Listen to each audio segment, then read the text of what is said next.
A mafia king destroys the man who called her fat, but his obsessive protection might cost her more than her freedom.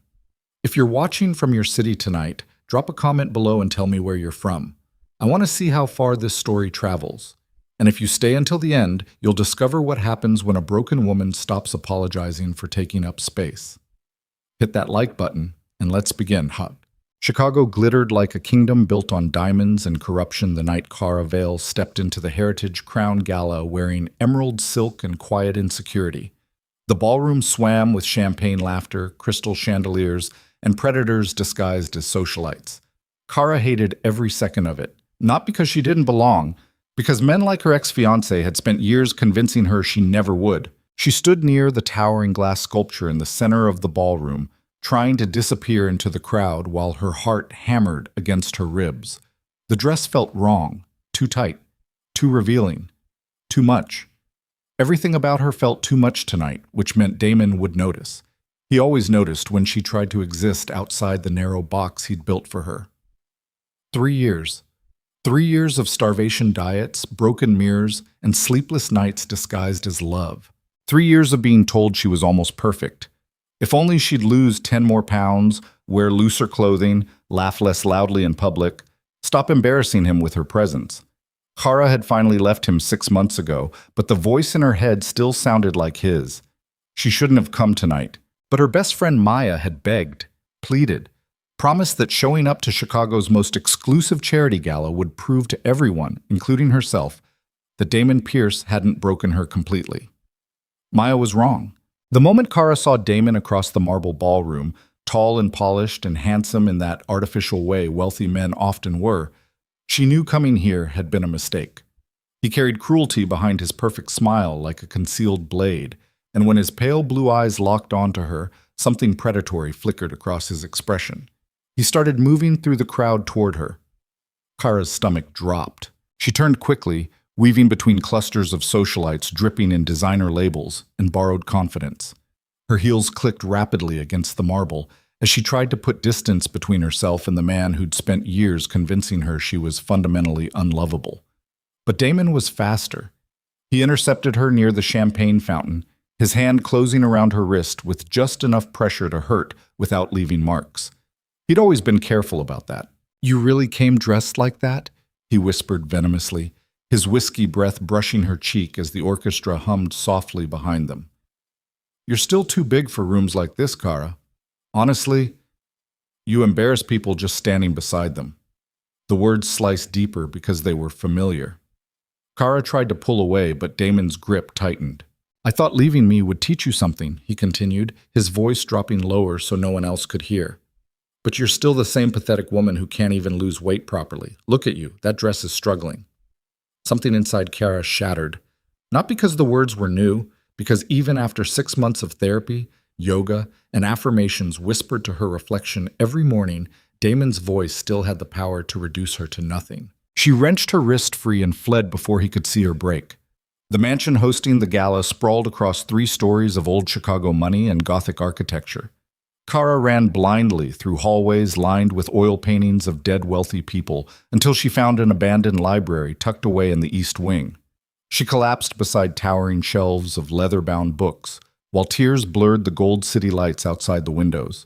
She wrapped her arms around herself, suddenly feeling painfully aware of every curve Damon had taught her to hate. The sobs came quietly at first, then harder. She pressed her palms against her face, trying to muffle the sound, trying to hold herself together, trying to remember what her therapist had said about not letting other people's cruelty define her worth. But the words felt hollow tonight, because words couldn't erase the fact that she'd spent 3 years of her life with a man who'd made her believe she was fundamentally wrong. Too loud, too soft, too big, too much. Never enough. The library door clicked shut behind her. Khara froze. She hadn't heard anyone enter. Then a voice emerged from the shadows near the fireplace. Low, dangerous, calm enough to terrify. "Tears ruin beautiful faces, Bella." Khara's breath caught. From the darkness rose a man who moved like violence wrapped in expensive tailoring. His charcoal suit fit like armor over a predator's body, and when he stepped into the amber glow of the library's dim lighting, Khara's heart stopped. She recognized him instantly. Everyone in Chicago recognized Roman Vescari, the city's most feared mafia sovereign, a man whispered about in penthouses and police stations alike, a man who buried rivals beneath skyscrapers and bought judges before breakfast. His black hair was swept back from a face carved from brutal angles and dangerous beauty, and his eyes, pitch black and unreadable, locked onto Khara with frightening intensity. He shouldn't have been here. Roman Vescari didn't attend charity galas. He owned the people who did. "I'm sorry," Khara stammered, wiping frantically at her tears. "I didn't know anyone was in here. I'll leave." "Stay." The command was soft but absolute. Roman moved closer, his footsteps silent against the Persian rug. He stopped a few feet away, studying her with an expression Khara couldn't read. Not pity, not disgust. Something else entirely. Something that made her pulse quicken for reasons that had nothing to do with fear. "Who made you cry?" he asked. His voice carried the kind of authority that didn't expect to be questioned.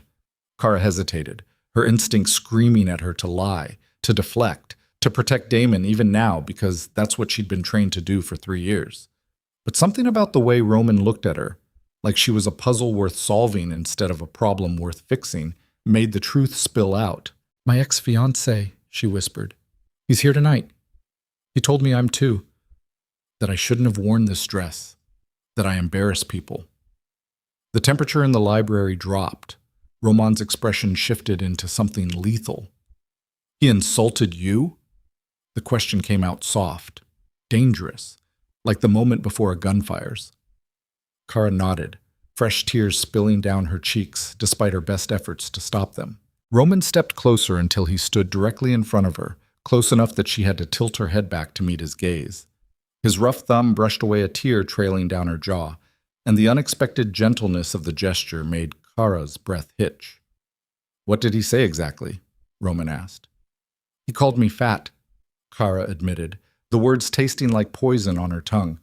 "He said I'm too big for rooms like this." The silence that followed was absolute. Roman's jaw tightened, a muscle jumping beneath his skin. His black eyes went cold, not with indifference, but with the kind of fury that doesn't need to be loud to be terrifying. "Your ex," Roman said slowly, "is about to learn what happens to men who disrespect a queen." Before Khara could process the words, Roman extended his hand toward her. "Come with me." "I don't understand." "You will." Roman's hand remained outstretched, steady and certain. Khara stared at it, her mind racing. She didn't know this man. Roman Vescari was a criminal, a killer. The kind of person her mother had warned her about in bedtime stories, meant to terrify children into obedience. But when she looked into his eyes, she didn't see a monster. She saw recognition, like he'd looked at her tears and seen something worth defending instead of something worth dismissing. Khara placed her trembling hand in his. Roman's fingers closed around hers. Warm, strong, absolute. "What's your name?" he asked. "Khara. Khara Vale." "Khara," Roman repeated, the name sounding different in his rough voice. "Tonight, you're going to walk back into that ballroom on my arm, and your ex is going to realize he made the worst mistake of his pathetic life." "I don't want to go back there." "You're not going back as the woman he tried to break," Roman said. "You're going back as mine." The possessive word should have frightened her. Instead, something dark and powerful unfurled in Khara's chest. Roman guided her out of the library and through the mansion's corridors with the confidence of a man who'd never been told no in his life. Khara's hand remained locked in his, her heart hammering so loudly she was certain he could hear it. When they reached the grand entrance to the ballroom, Roman paused. "One more thing," he said, turning to face her fully. He reached up and gently fixed a strand of her dark hair that had come loose during her crying, tucking it behind her ear with surprising tenderness. "You are not too much, Bella," Roman murmured, his black eyes burning into hers. "You are exactly enough to bring men like me to our knees. Remember that." Then he escorted her back into the gala like a king reclaiming stolen treasure. The effect was immediate. Conversations died mid-sentence. Champagne glasses froze halfway to painted lips. The orchestra continued playing, but the music seemed to fade beneath the weight of the ballroom's collective shock. The crowd physically parted for them. Khara felt every eye in the room lock onto her, but this time the stares weren't mocking. They were terrified. Because Roman Viscari never touched anything he didn't own. And tonight, he walked through Chicago society with Khara beside him, like a declaration of war. She spotted Maya near the dessert table, her best friend's jaw dropping open in disbelief. Maya mouthed something that looked like, "What the hell?" but Khara barely registered it, because across the ballroom, Damon had noticed. The color drained from his face as Roman guided Khara directly toward him near the grand piano. Damon stood surrounded by his wealth management colleagues, men in expensive suits who spent their days moving money for people who preferred to keep their fortunes invisible. Damon tried to smile as they approached, but fear shattered the expression before it fully formed.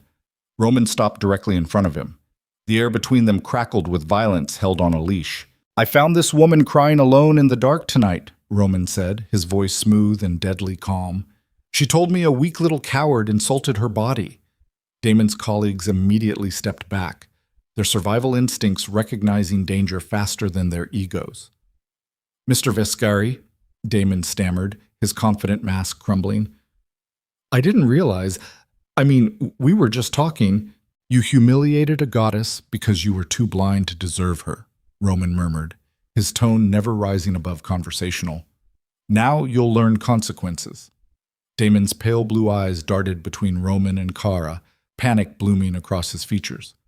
"It was a misunderstanding," Damon tried desperately. "Khara and I have history. Sometimes couples say things they don't mean." "You're not a couple," Roman interrupted softly. "You're a mistake she corrected 6 months ago. But apparently you're too stupid to accept it." The ballroom had gone completely silent. Everyone was watching now. Damon's face flushed red, humiliation and rage warring beneath his skin. For a split second, Khara saw the monster she'd lived with for 3 years, the man who'd punished her with silence and cruelty whenever she dared to displease him. "You don't know anything about us," Damon hissed, his voice low and venomous. "Khara's always been overly sensitive. She twists things. I was trying to help her." Roman's hand moved so fast Khara barely saw it. One moment Damon was standing, the next Roman had him by the throat, lifted slightly onto his toes, pressed against the grand piano hard enough to make the keys shudder in protest. No one moved. No one breathed. Roman leaned in close, his voice dropping to a whisper that somehow carried through the silent ballroom. "If you ever speak her name again," Roman said quietly, "I will personally ensure that every offshore account you've hidden from the IRS disappears overnight. Your clients, the ones who prefer their money laundered through your firm, will discover exactly how careless you've been with their fortunes. And the Irish syndicate backing your wealth management operation will learn that you've been skimming from their investments for years." Damon's eyes went wide with terror. "How did you—" "I know everything about everyone in this room," Roman continued. "That's how I stay alive. And now I know you're not just cruel, you're stupid, because you looked at a woman like Khara and tried to make her small so you could feel big." Roman released him abruptly. Damon collapsed against the piano, gasping.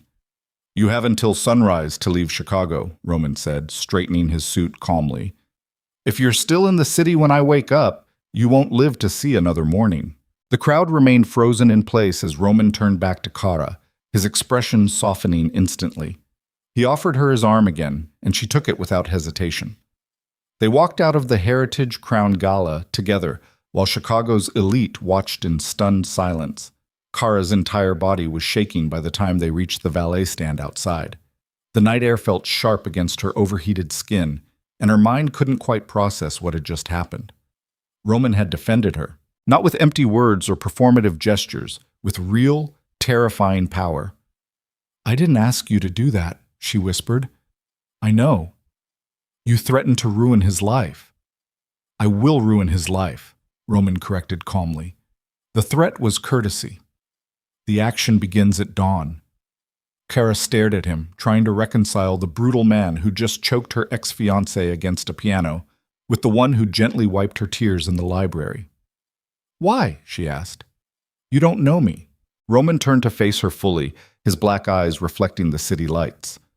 "I know enough," he said. "I know you walked into that ballroom tonight wearing insecurity like armor because some worthless man spent years teaching you to hate yourself. I know you cried alone in the dark instead of asking for help because you've learned that vulnerability gets punished.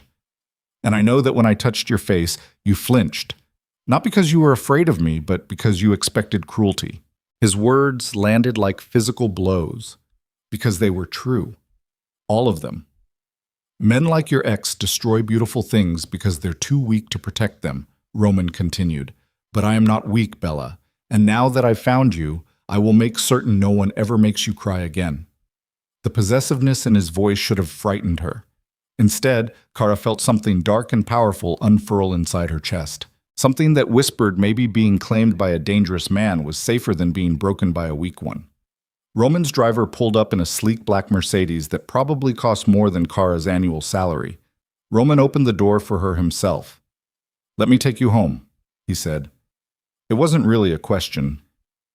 Khara hesitated for only a moment before sliding into the luxury vehicle. Roman settled beside her, close enough that she could feel the heat radiating from his body. The car pulled smoothly into Chicago's nighttime traffic, and silence stretched between them. Not uncomfortable, but charged with something Khara couldn't name. "What happens now?" she finally asked. Roman glanced at her, his expression unreadable in the passing streetlights. "Now?" he repeated. "Now your ex learns that insulting you was the last mistake he'll ever make as a free man. You were serious about that." "I'm always serious, Bella." The Mercedes glided through downtown Chicago, past skyscrapers that scraped the clouds and streets that hummed with weekend nightlife. Khara watched the city blur past her window, her mind racing. She should be afraid.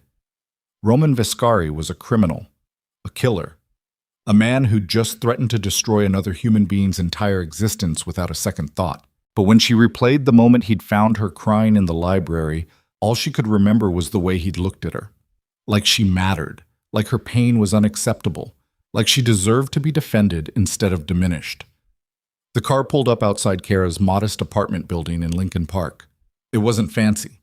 Just a two-bedroom walk-up she shared with Maya. But it was hers. Roman stepped out first and offered his hand to help her from the vehicle. His touch was warm, steady, absolute. "Thank you," Khara said softly. "For tonight. For everything."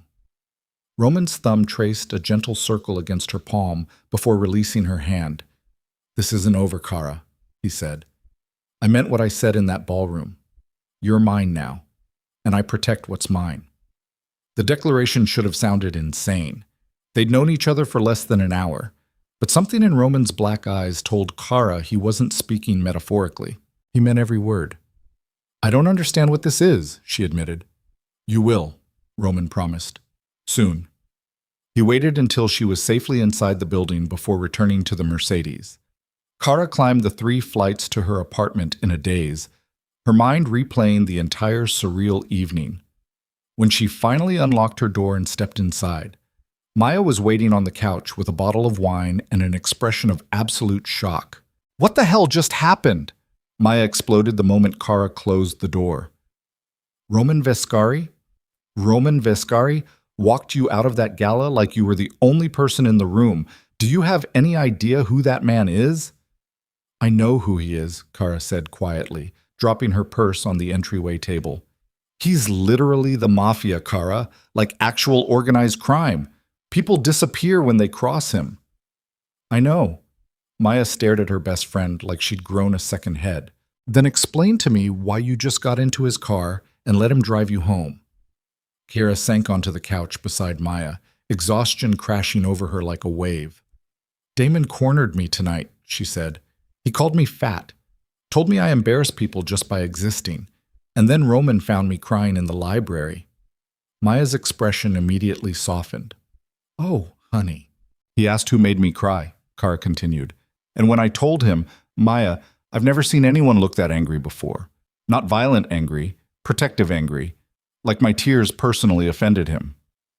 "So he threatened Damon." "He did more than threaten him," Khara said.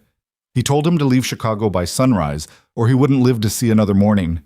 Maya's eyes went wide. "Jesus Christ!" They sat in silence for a moment, the weight of the evening settling between them. "Are you okay?" Maya finally asked. Khara considered the question honestly. Was she okay? A mafia boss had claimed her in front of Chicago's elite. Her ex-fiancé was probably fleeing the city in terror. And somehow, despite the insanity of it all, Khara felt safer than she had in years. I don't know, she admitted.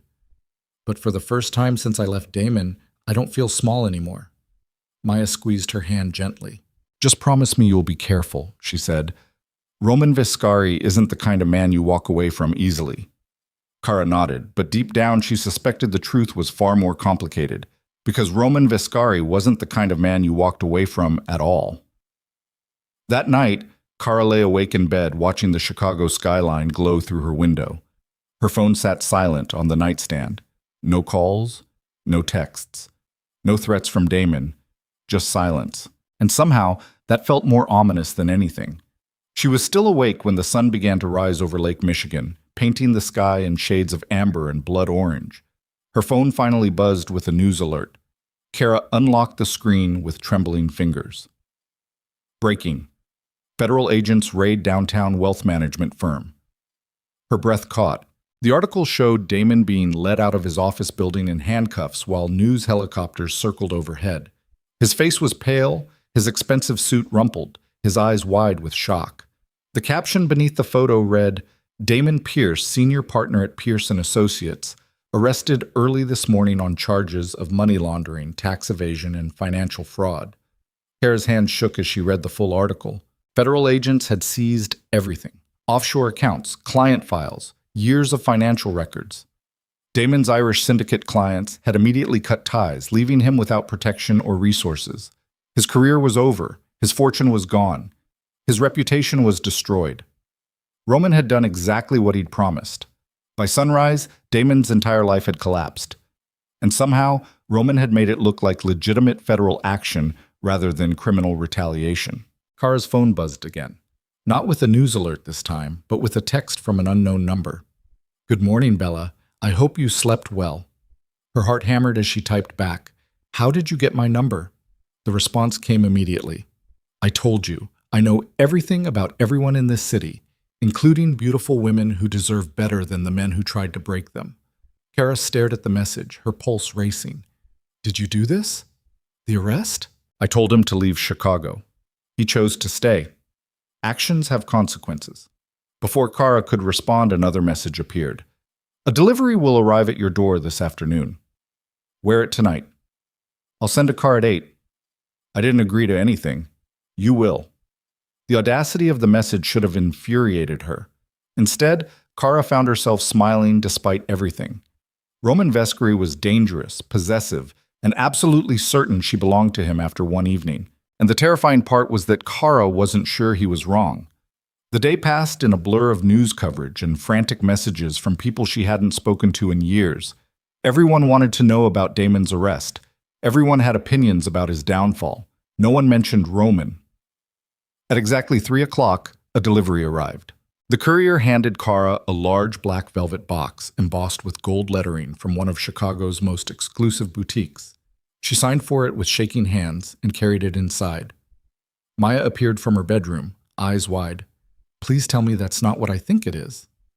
Khara set the box on the dining table and carefully lifted the lid. Inside was a custom ruby gown designed to worship every inch of her body instead of hiding it. The fabric felt like liquid silk beneath her fingers, deep crimson velvet that seemed to glow in the afternoon light. A handwritten card rested against the silk folds. A queen should never dress to disappear. Wear red tonight. Roman. Oh my God, Maya whispered. He sent you a dress. Apparently. Khara, this is insane. You can't actually go. I know. But even as Khara said the words, she was already imagining what it would feel like to wear that gown. To step out of the shadows Damon had forced her into. To stop apologizing for taking up space. To be claimed by a man who looked at her like she hung the moon. This is a terrible idea, Maya said. Probably. He's literally a criminal. I know. You've known him for less than 24 hours. I know that too. Maya stared at her best friend with a mixture of concern and resignation. You're going anyway, aren't you? Khara looked down at the crimson gown and felt something shift inside her chest. Yes, she said quietly. I think I am. Because for the first time in years, someone had looked at her and seen a queen instead of a burden, and Khara wanted to know what it felt like to believe him. At exactly 8 o'clock that evening, the black Mercedes pulled up outside her building. Khara descended the stairs wearing the ruby gown, her dark hair swept up in an elegant twist, her heart hammering against her ribs. The driver opened the door without a word. She slid into the leather interior, and the car pulled smoothly into Chicago's nighttime traffic. They drove north through the city, past the tourist districts and shopping corridors, until the Mercedes turned onto Lakeshore Drive. The skyline glittered beside them, like scattered diamonds against black velvet. Finally, the car pulled up to the Drake Hotel, one of Chicago's most historic and exclusive establishments. The driver opened her door, and Khara stepped out into the cool night air. A doorman immediately guided her through the lobby and into a private elevator that required a key card to operate. The doors closed silently, and the elevator began rising. When it finally stopped, the doors opened directly into a penthouse dining suite. And there, standing beside floor-to-ceiling windows overlooking the glittering Chicago skyline, was Roman Viscari. He turned as she entered, and the expression that crossed his face made Khara's breath catch. He looked at her the way starving men looked at salvation. "Bella," he murmured, crossing the room in 3 powerful strides. "You're devastating." Roman reached for her hand, pressing a kiss against her knuckles that felt more intimate than it should have. "Come," he said. "Dinner is waiting." The penthouse suite was breathtaking.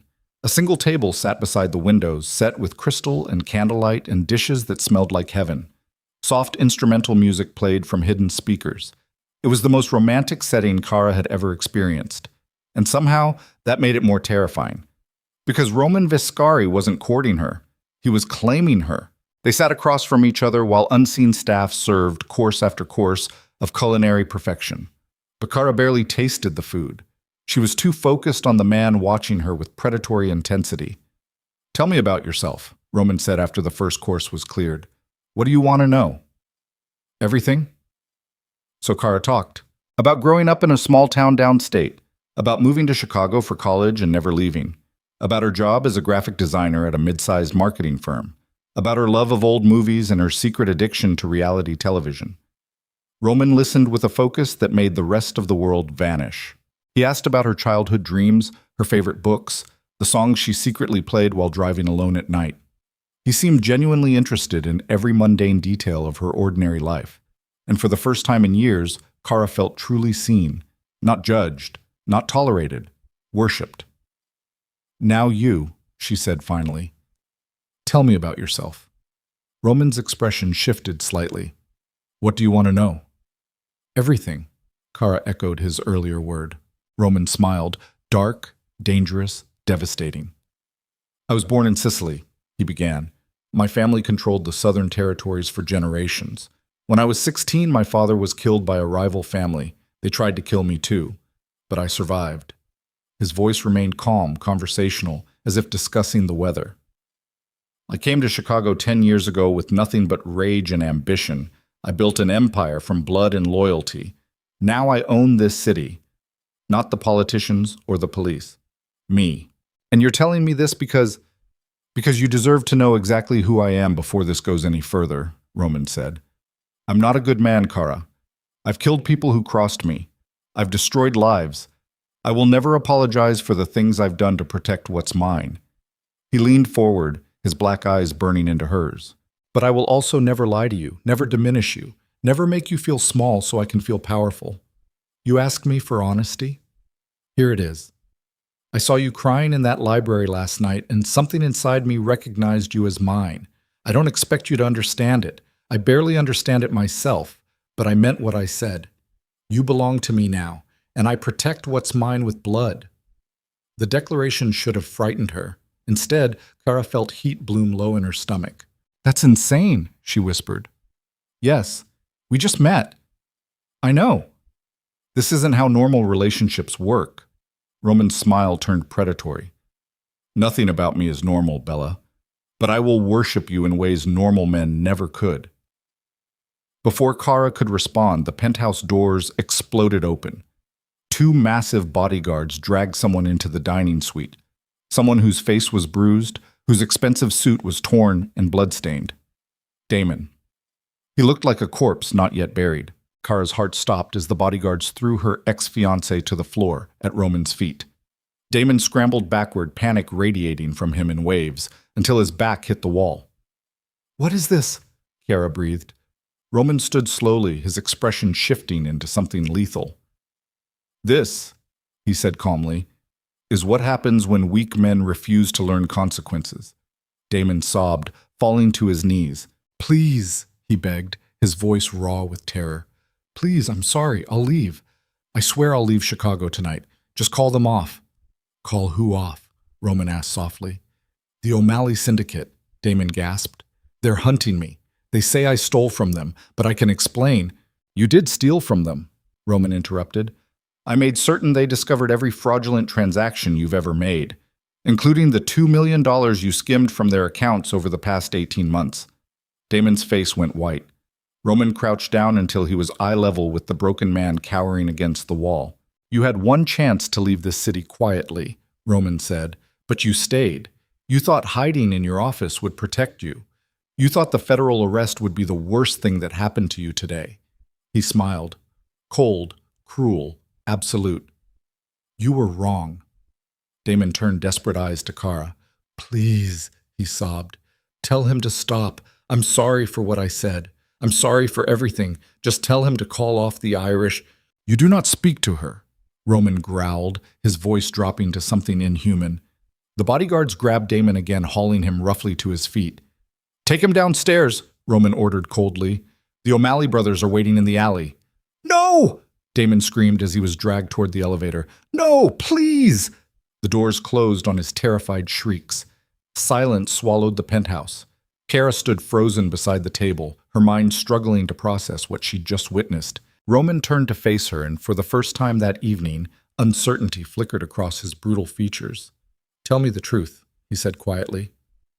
"Are you frightened of me now?" Khara looked into his eyes and saw the storm beneath the calm surface. Violence, obsession, possession. But beneath all of it, devotion. Roman Viscari would burn cities for her smile.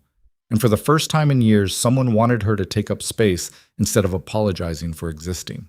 Khara stepped forward until her palms rested against his chest, feeling his heart thunder beneath her touch. "No," she whispered. "I'm not afraid of you." Something dangerous flashed in Roman's eyes. "You should be." "I know." Roman exhaled sharply like a man barely surviving his own restraint. Then he kissed her. Not gently, not cautiously. Like a starving king finally claiming the only thing powerful enough to bring him to his knees. The kiss tasted like danger and inevitability. Roman's mouth claimed hers with bruising intensity, one hand fisting in her hair while the other wrapped around her waist, crushing her against his body. Khara's breath caught as her palms flattened against his chest, feeling the violent thunder of his heartbeat beneath expensive fabric. This wasn't a first kiss. This was a conquest. Roman kissed her like a man who'd been starving for years and had finally found sustenance. His teeth grazed her bottom lip hard enough to make her gasp, and he swallowed the sound like it belonged to him. When he finally pulled back, Khara's legs were shaking. Roman's black eyes burned into hers, his breathing ragged. "You should run," he said roughly. "Right now, before this goes somewhere you can't come back from." Khara's fingers curled into his suit jacket. "What if I don't want to come back?" Something feral flashed across Roman's face. He kissed her again, harder this time, walking her backward until her spine hit the floor-to-ceiling window. The cold glass pressed against her bare shoulders while Roman's heat consumed her from the front. His hands roamed her body with possessive certainty, mapping curves, claiming territory, erasing every insecurity Damon had ever planted in her mind. Chicago glittered below them like a kingdom waiting to be conquered. When Roman finally released her, Khara's lipstick was smeared and her carefully styled hair had come loose. She looked thoroughly ravaged. Roman looked satisfied. "I'm taking you home," he said, his voice rough.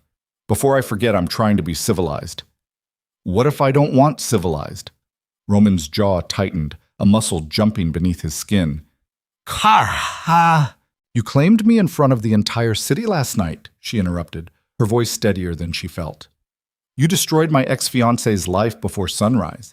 You just had him dragged away by Irish mobsters, and now you're pretending you care about being appropriate?" Roman stared at her like she'd just struck him. "I'm trying to give you a choice," he said quietly. "Because once this goes further, There is no walking away. You understand? I don't do casual. I don't do temporary. If you stay tonight, you're mine, completely, permanently, no exceptions. The declaration should have sent her running. Instead, Khara felt something dark and powerful unfurl inside her chest. Maybe I'm tired of men who give me choices and then punish me for making the wrong ones, she said. Maybe I want someone who's honest about what he wants instead of pretending to be something he's not. Roman's expression shifted into something dangerous and hungry. You don't know what you're asking for. Then show me. The words hung between them like a lit match near gasoline. Roman moved so fast, Khara barely registered the motion. One moment she was pressed against the window. The next, she was in his arms, her legs wrapping instinctively around his waist as he carried her away from the dining table toward the penthouse's private quarters. The bedroom was all dark wood and floor-to-ceiling windows overlooking Lake Michigan. Roman set her down beside the massive bed, his hands immediately finding the zipper of her crimson gown. Last chance, he murmured against her throat. Walk away now, and I'll let you go. Stay, and you're mine until I decide otherwise. Khara's breath came in shallow gasps as Roman's rough hand slid the gown off her shoulders. I'm staying. Roman's control shattered. Hours later, Khara lay tangled in silk sheets while Chicago's city lights painted patterns across Roman's bedroom ceiling. Her body ached in ways that felt both foreign and addictive. Roman's arm was wrapped around her waist, his large hand splayed possessively across her stomach. She should feel terrified. She should be questioning every decision that had led to this moment. Instead, she felt powerful, because for the first time in her life, a man had looked at her body and worshipped every inch instead of cataloging flaws. Roman's rough voice broke the silence. What are you thinking? Khara turned in his arms until she could see his face in the ambient light. That this is insane. It is. That I barely know you. You know enough. That you're a criminal who just sentenced my ex-fiancée to death. Roman's expression didn't change. He's not dead yet, he said calmly. The O'Malleys will make him suffer first. They're very particular about thieves. The casual brutality of the statement should have horrified her. Should I feel guilty? Khara asked quietly. Do you? She considered the question honestly. Did she feel guilty that Damon was currently being hunted through Chicago's underworld like prey? That his entire life had imploded because he'd called her fat at a charity gala? No, she admitted. Is that wrong? Roman's thumb traced lazy circles against her hip. He spent 3 years destroying you, he said, piece by piece, day by day, making you hate yourself so completely that you forgot what it felt like to take up space without apologizing. So no, Bella, you shouldn't feel guilty. You should feel satisfied. Khara studied his face in the darkness. You're not what I expected. What did you expect? A monster. Roman smiled. Dark, dangerous, devastating. I am a monster, he said. Just not to you. Before Khara could respond, Roman's phone buzzed on the nightstand.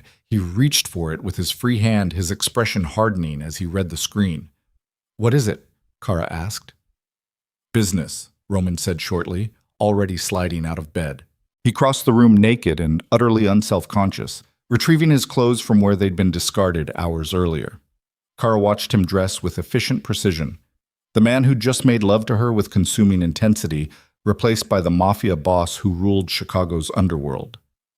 I need to handle something, Roman said, buttoning his shirt. Stay here. My driver will take you home in the morning. What kind of business?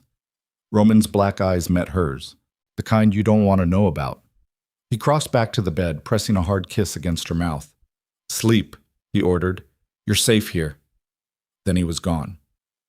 Khara lay alone in Roman's massive bed, surrounded by his scent and the lingering heat of his body, and tried to process the fact that she'd just slept with Chicago's most dangerous criminal, and she wanted to do it again. Morning arrived in shades of gray and gold. Khara woke to find a fresh set of clothes laid out on the chair beside Roman's bed. Designer jeans, a soft cashmere sweater, and undergarments that fit her perfectly, despite the fact that she'd never told anyone her sizes. A handwritten note rested on top of the folded clothing. Had an early meeting. Wear these home. I'll send for you tonight. are. The presumption should have annoyed her. Instead, Khara found herself smiling as she dressed in the expensive clothes that somehow fit like they'd been made for her body specifically. Roman's driver was waiting downstairs when she emerged from the penthouse. He opened the Mercedes door without a word, and they drove through Chicago's Monday morning traffic in silence. When they finally pulled up outside her apartment building, Khara expected the driver to simply let her out. Instead, he handed her a black credit card. "Mr. Vescari instructed me to give you this," he said in heavily accented English. "No limit. Use it for whatever you need." Khara stared at the card like it might bite her. "I can't accept this." "You can," the driver interrupted calmly. "And you will. Mr. Vescari does not appreciate his generosity being refused." There was no threat in his voice, just certainty. Khara took the card with trembling fingers and climbed out of the Mercedes. Maya was waiting inside their apartment with coffee and an expression of barely contained panic. "You didn't come home last night," she said the moment Khara closed the door. "I called you 17 times. Where were you?" Khara set her purse on the entryway table, avoiding her best friend's eyes. "I was with Roman." Maya's coffee mug froze halfway to her lips. "Define with." "Do I really need to?" "Oh my God," Maya breathed. "You slept with him. You slept with Roman Vescari." Khara sank onto the couch, exhaustion crashing over her like a wave. "It's more complicated than that." "How is it more complicated?" Maya exploded. "Khara, he's literally the mafia. He kills people. And now you're, what, dating him? Fucking him? Being kept by him?" The words hit harder than Maya probably intended. "I don't know what this is," Khara admitted quietly, "but it feels right. In a way nothing else ever has." Maya stared at her best friend like she'd grown a second head. "You've known him for 48 hours. "I know. He destroyed Damon's entire life. Damon deserved it." "Maybe," Maya conceded, "but that doesn't change the fact that Roman Vescari is dangerous and obsessive and clearly incapable of healthy boundaries." Khara looked down at the black credit card still clutched in her hand. "He gave me this," she said. "Unlimited credit. Told me to use it for whatever I need." Maya's eyes widened. "Jesus Christ, Khara. He's treating you like property, or like someone worth taking care of." "There's a difference between taking care of someone and owning them," Maya said carefully. "And from where I'm sitting, Roman definitely thinks he owns you." The words should have frightened Khara. Instead, she remembered the way Roman had looked at her last night, the way he'd touched her, the way he'd made her feel powerful instead of small. "Maybe I want to be owned by someone who actually values me," Khara said quietly. Maya opened her mouth to respond, then closed it again. Because what could she say? That Khara was making a mistake? That falling for a mafia boss would end in tragedy? That normal, healthy men didn't claim women they'd just met with such absolute certainty?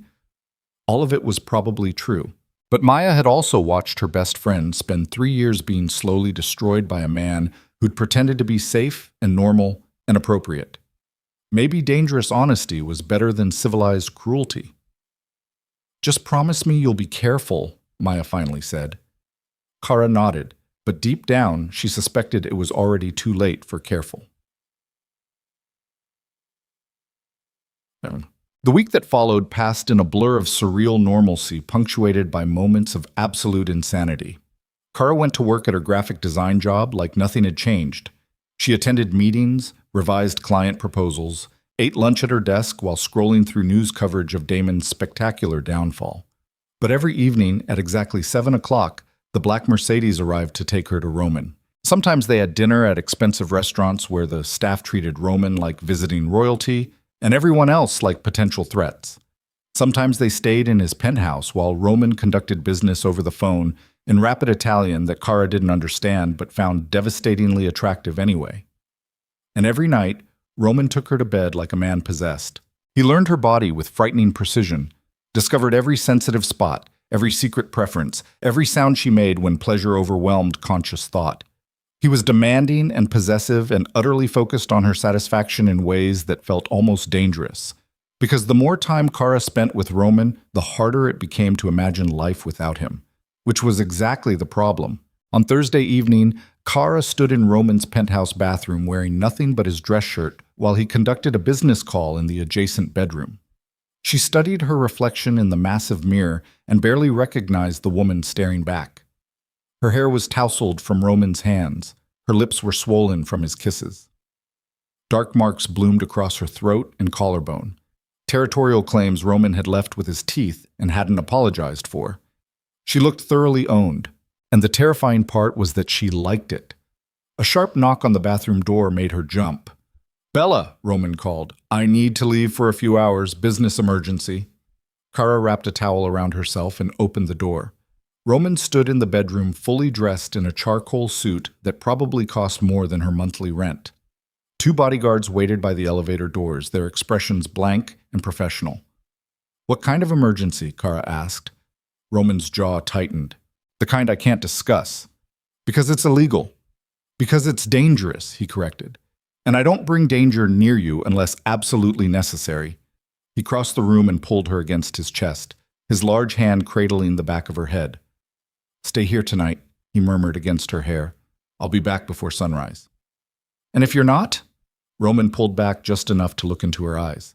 "Then Luca will take you home safely," he said, gesturing toward one of the bodyguards. "But I will always come back to you, Khara.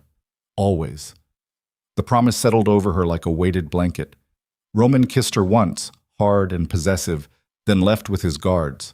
The penthouse felt enormous and empty without him. Khara wandered through the sprawling space, touching expensive furniture and staring at original artwork that probably cost more than her entire apartment building. She found Roman's home office and hesitated in the doorway. She shouldn't snoop. But curiosity won. The office was masculinely elegant: dark wood, leather furniture, floor-to-ceiling bookshelves filled with volumes in multiple languages. Roman's desk sat before another wall of windows overlooking Lake Michigan. Khara approached slowly, her bare feet silent against the hardwood floors. The desk was surprisingly clean, no scattered papers or abandoned coffee cups. Just a closed laptop, a single file folder, and a framed photograph turned face down. Khara's fingers trembled as she reached for the photograph. It showed a much younger Roman, maybe 16 or 17, standing beside a beautiful woman with kind eyes and dark hair. His arm was around her shoulders, and he was actually smiling. Not the dangerous, predatory expression Khara was used to, but genuine happiness. Before she could study it further, her phone buzzed in the pocket of Roman's shirt. Maya's name flashed across the screen. Khara answered immediately. "Hey, what's up?" "Where are you?" Maya's voice was tight with tension. "Roman's place." "Why?" "You need to come home. Now." Khara's heart rate spiked. "What happened?" "Just come home," Maya repeated. "Please, Khara. It's important." The line went dead. Khara stared at her phone, dread coiling in her stomach. She quickly dressed in the clothes she'd worn earlier and took the private elevator down to the parking garage where Roman's drivers waited.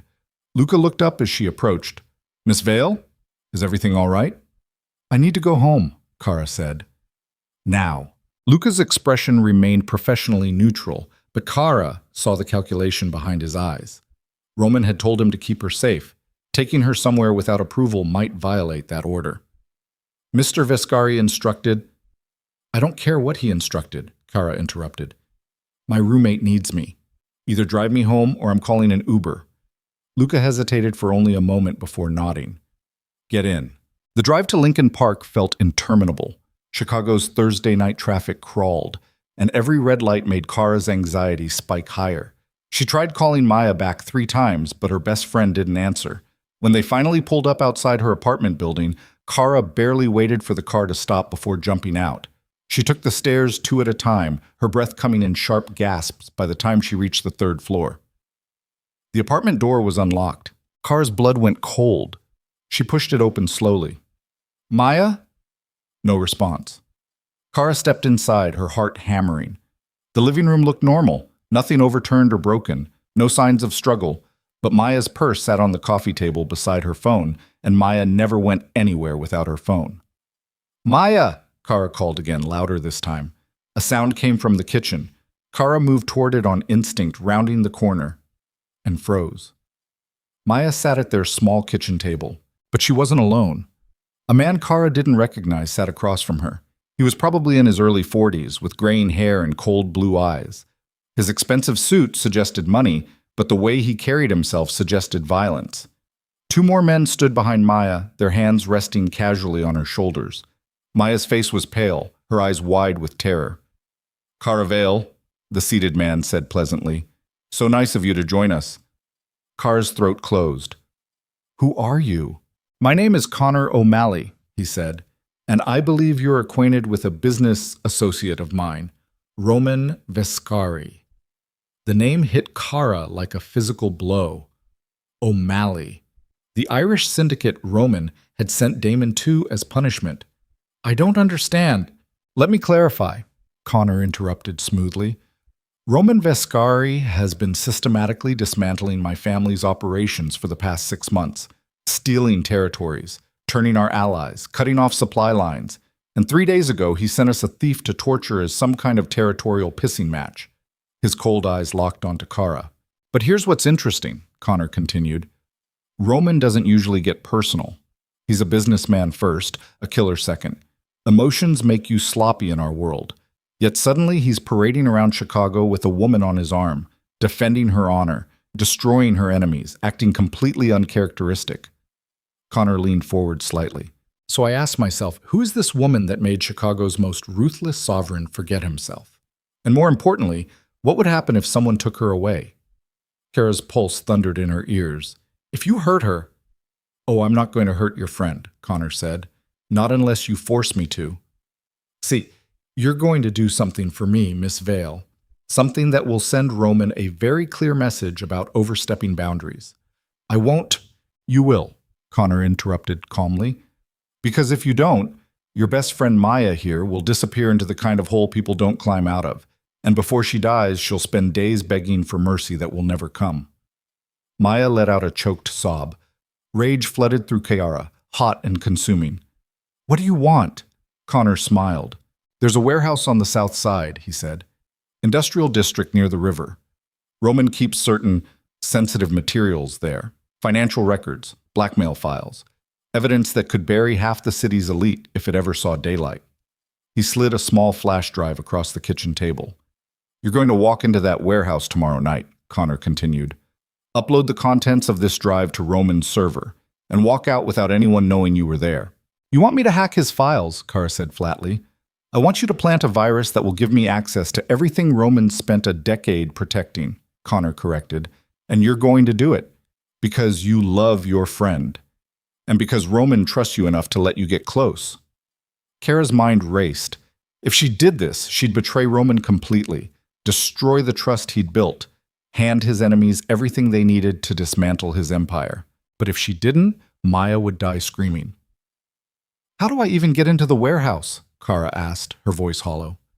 Connor's smile widened. "Roman gave you an unlimited credit card 3 days ago. Access to his penthouse, his private driver. You think he hasn't also given you security clearance to his properties? The man is obsessed with you, Miss Vale. Use it." He stood, his men releasing Maya's shoulders. "You have until tomorrow night at midnight," Connor said. "Upload the virus, walk away, and your friend lives. Refuse, and I'll mail her to Roman in pieces small enough to fit in a jewelry box." The men filed out of the apartment like ghosts. The moment the door closed, Maya collapsed forward, sobbing. Khara rushed to her side, wrapping her arms around her best friend while her own mind spun in circles. "I'm sorry," Maya gasped. "I'm so sorry. They just showed up and I didn't know what to do." "It's not your fault," Khara said numbly. But inside she was screaming. Because Connor O'Malley was right about one thing. Roman trusted her. And now she had to decide whether Maya's life was worth betraying the most dangerous man in Chicago. Khara didn't sleep that night. She lay in her bed staring at the ceiling while Maya finally passed out from exhaustion in the next room. The flash drive sat on Khara's nightstand like a live grenade. Her phone buzzed around 3 in the morning. Roman's name flashed across the screen. Khara's hand shook as she answered. "Bella." Roman's rough voice filled her ear. "Why did you leave the penthouse?" "Maya needed me," Khara said, trying to keep her voice steady. "Luca told me. Is everything all right?" "No, nothing was all right. Irish mobsters had invaded her home and threatened to torture her best friend unless Khara destroyed the man currently asking if she was okay. Just roommate drama, Khara lied. Nothing serious. Silence stretched across the line. You're lying to me, Roman said quietly. Khara's breath caught. What? Your voice changes when you lie, Roman continued. Your breathing gets shallow. You speak faster.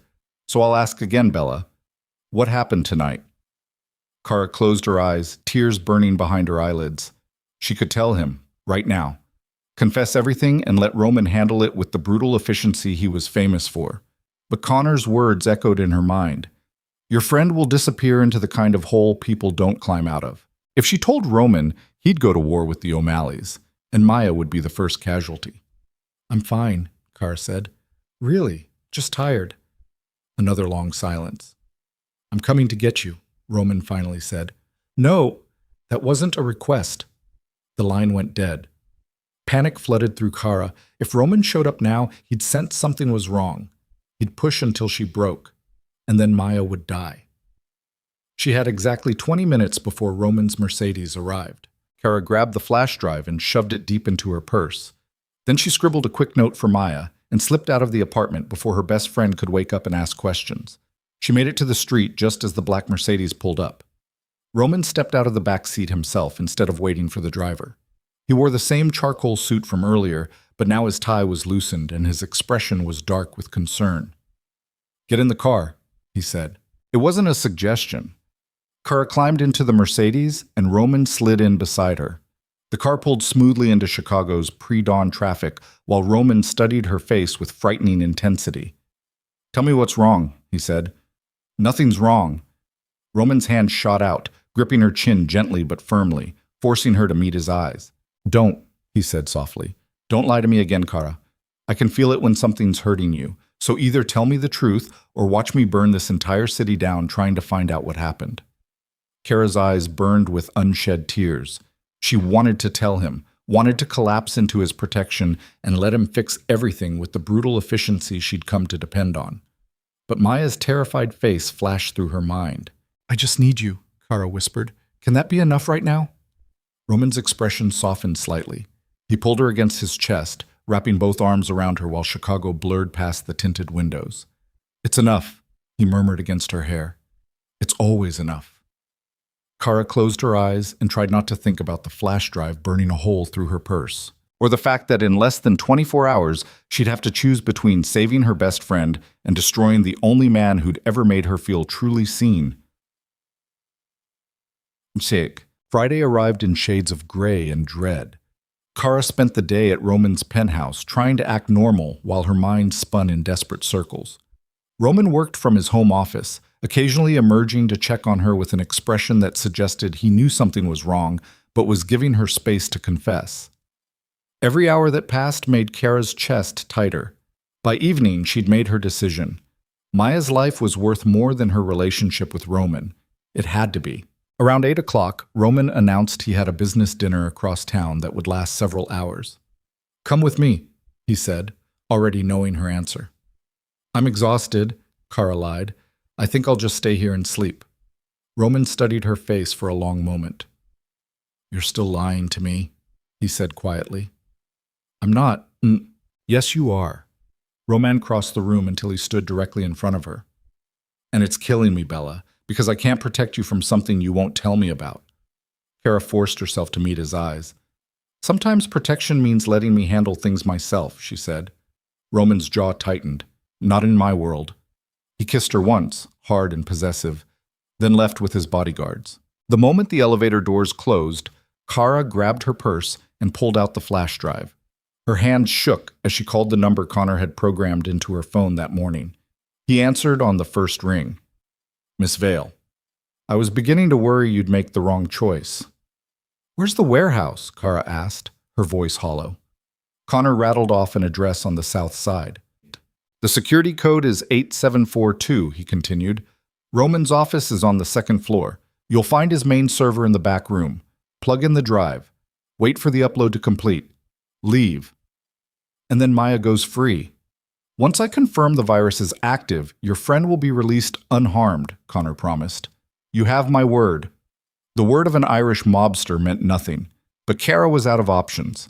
She ended the call and took Roman's private elevator down to the parking garage. Luca looked up as she approached. "Miss Vale? Mr. Viscari said you were staying in tonight." "Change of plans," Khara said, trying to sound casual. "I need to pick something up from the warehouse on the south side." Luca's expression shifted slightly. "The south side warehouse requires additional security clearance." "Roman gave me access," Khara interrupted. "Call him if you don't believe me." It was a gamble. If Luca actually called Roman, everything would collapse. But Luca simply nodded and opened the Mercedes door. "Of course, Miss Vale." The drive to the industrial district felt like a funeral procession. Chicago's nighttime streets blurred past while Khara clutched the flash drive in her sweating palm. Her heart hammered so loudly she was certain Luca could hear it from the driver's seat. When they finally pulled up outside a nondescript warehouse surrounded by chain-link fencing, Khara's stomach churned with nausea. "I'll only be a few minutes," she told Luca. He nodded, but his expression suggested he didn't believe her. Khara approached the warehouse's steel door and punched in the security code Connor had provided, 8742. The lock clicked open. Khara stepped inside and the door sealed shut behind her with the finality of a coffin closing. The warehouse interior was dimly lit and eerily silent. Rows of metal shelves stretched toward the ceiling, filled with unmarked boxes and sealed containers. Khara's footsteps echoed against the concrete floor as she made her way toward the metal staircase leading to the second floor. Roman's office sat at the far end of a catwalk overlooking the warehouse floor. The door was unlocked, because Roman never expected anyone to get this far. Khara pushed it open and stepped into a space that was purely functional. A desk, a computer, filing cabinets. No personal touches, no photographs, nothing that suggested this was anything more than a place Roman conducted business he didn't want traced back to his public properties. The server room was exactly where Connor said it would be. Khara pulled out the flash drive with trembling hands. This was it, the point of no return. Once she plugged in that drive, she'd betray Roman completely, destroy the trust he'd built, prove that she was exactly what men like Damon had always said, unworthy of loyalty. But Maya's terrified face flashed through her mind. Khara inserted the flash drive into the server. The screen immediately began displaying lines of code as the virus uploaded itself into Roman's system. A progress bar appeared at the bottom. 15% complete. Khara's heart hammered against her ribs. 30% complete. She wrapped her arms around herself, trying to stop shaking. 45% complete. A sound echoed from somewhere below. Khara froze. Footsteps. Heavy, deliberate. Climbing the metal staircase toward the second floor. 60% complete. The footsteps grew louder, closer. 75% complete. Khara's breath came in sharp, shallow gasps. The office door opened behind her. "Hello, Bella." Roman's voice was soft, calm, absolutely lethal. Khara turned slowly, her blood turning to ice. Roman stood in the doorway, his black eyes locked on the computer screen behind her where the progress bar continued its inexorable climb toward completion. 90% complete. His expression was unreadable. "Roman, Khara started. "Don't," he interrupted quietly. "Don't insult me by lying now." 95% complete. Roman stepped fully into the office, closing the door behind him with a soft click that sounded like a death sentence. "I knew something was wrong," he continued, his voice dangerously calm. "I could feel it. So I had Luca call me the moment you asked to come here. 100% complete. Upload successful." The screen went dark. Roman's eyes never left Khara's face. "So now you're going to tell me exactly why you just destroyed everything I've spent 10 years building," he said softly. "And it better be a very good reason, Bella, because right now the only thing keeping you alive is the fact that I'm still trying to convince myself you had no choice." Khara's throat closed. She just betrayed the most dangerous man in Chicago. And now she was about to discover exactly what happened to people who crossed Roman Viscari. The silence in Roman's office was absolute. Khara stood frozen beside the server, her hand still trembling near the USB port where the flash drive had completed its upload. The progress bar's green glow had disappeared, leaving only the reflection of her terrified face in the darkened monitor. Roman hadn't moved from his position near the door.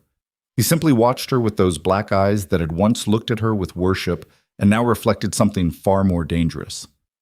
Calculation. They have Maya, Khara said, the words tumbling out in a desperate rush. Connor O'Malley and his men. They broke into my apartment last night. They threatened to torture her, to kill her. They said if I didn't upload the virus, they'd mail her to you in pieces. Roman's expression didn't change. So you chose her life over mine. No, oh, that's exactly what you did, Bella. His voice remained soft, conversational, which somehow made it more terrifying. You walked into my property, used the trust I gave you, and handed my enemies everything they need to destroy me. I didn't have a choice. Everyone has a choice, Roman interrupted. You could have told me the moment O'Malley contacted you. Instead, you lied to my face for 24 hours. You looked me in the eyes and pretended everything was fine while you planned to betray me. Khara's throat constricted.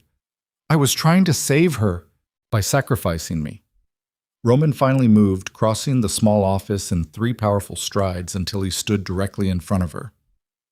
Do you understand what you've done? That server contains financial records that could bury half of Chicago's elite. Blackmail files on judges, politicians, police captains, evidence of every crime I've committed in the past decade, and now Connor O'Malley has access to all of it. His hand shot out, gripping her jaw hard enough to make her gasp. You just gave him the keys to my kingdom, Khara, and you did it without even asking if I could protect your friend another way. Tears burned down Khara's cheeks. He said if I told you, he'd kill her immediately. And you believed him? Roman's voice finally rose, anger bleeding through his controlled exterior. You believed the word of an Irish mobster over the man who destroyed your ex-fiancée in 12 hours? The man who owns this entire city? He released her abruptly, turning away like the sight of her physically pained him. I could have saved Maya, Roman said, his back rigid with tension. I have resources O'Malley can't even imagine. Contacts, leverage, ways of making people disappear that don't involve uploading viruses into my own goddamn servers. Khara wrapped her arms around herself, her entire body shaking. I'm sorry. Sorry doesn't fix this, Roman said flatly. Sorry doesn't prevent the war. O'Malley is about to start using my own secrets as ammunition. Sorry doesn't protect the dozens of people whose lives you just endangered because you chose to trust a stranger over me. The words hit like physical blows. Because he was right. Khara had panicked, made the worst possible decision, betrayed the one person who'd actually tried to protect her. What happens now? She whispered. Roman turned back to face her, and the expression on his face made her blood run cold. Gone was the man who'd kissed her like she was oxygen, the man who'd defended her honor and worshipped her body and promised to burn cities for her smile. In his place stood Chicago's most dangerous sovereign, and Khara had just become his enemy. Now? Roman's voice dropped to something lethal. Now you're going to sit in that chair and not move while I decide whether you're worth keeping alive. Khara's legs nearly gave out. Roman pulled his phone from his pocket and made a call, speaking rapid Italian to whoever answered. The conversation was terse, brutal, punctuated by commands that needed no translation. He was mobilizing for war. When he finally ended the call, Roman's attention returned to Khara with frightening focus. Here's what's going to happen, he said. You're going to stay exactly where you are. My men are already tracking the virus's digital signature to confirm O'Malley's location. Once we have it, I'm going to retrieve your friend, and then I'm going to kill every single person involved in this disaster. And me? Khara asked, her voice barely audible. Roman's jaw tightened. I haven't decided yet. The honesty was somehow worse than a threat. Roman crossed to his desk and opened a locked drawer, pulling out a sleek black handgun. He checked the magazine with practiced efficiency, then tucked the weapon into the waistband of his suit pants. Khara watched in numb horror as the man she'd been falling for transformed into someone she didn't recognize. Roman, don't, he interrupted without looking at her. Don't say my name like we're still something we're not. You made your choice, Bella. Now you get to live with the consequences. Another knock on the office door made Khara jump. Enter, Roman called. Luca stepped inside, his professional mask firmly in place.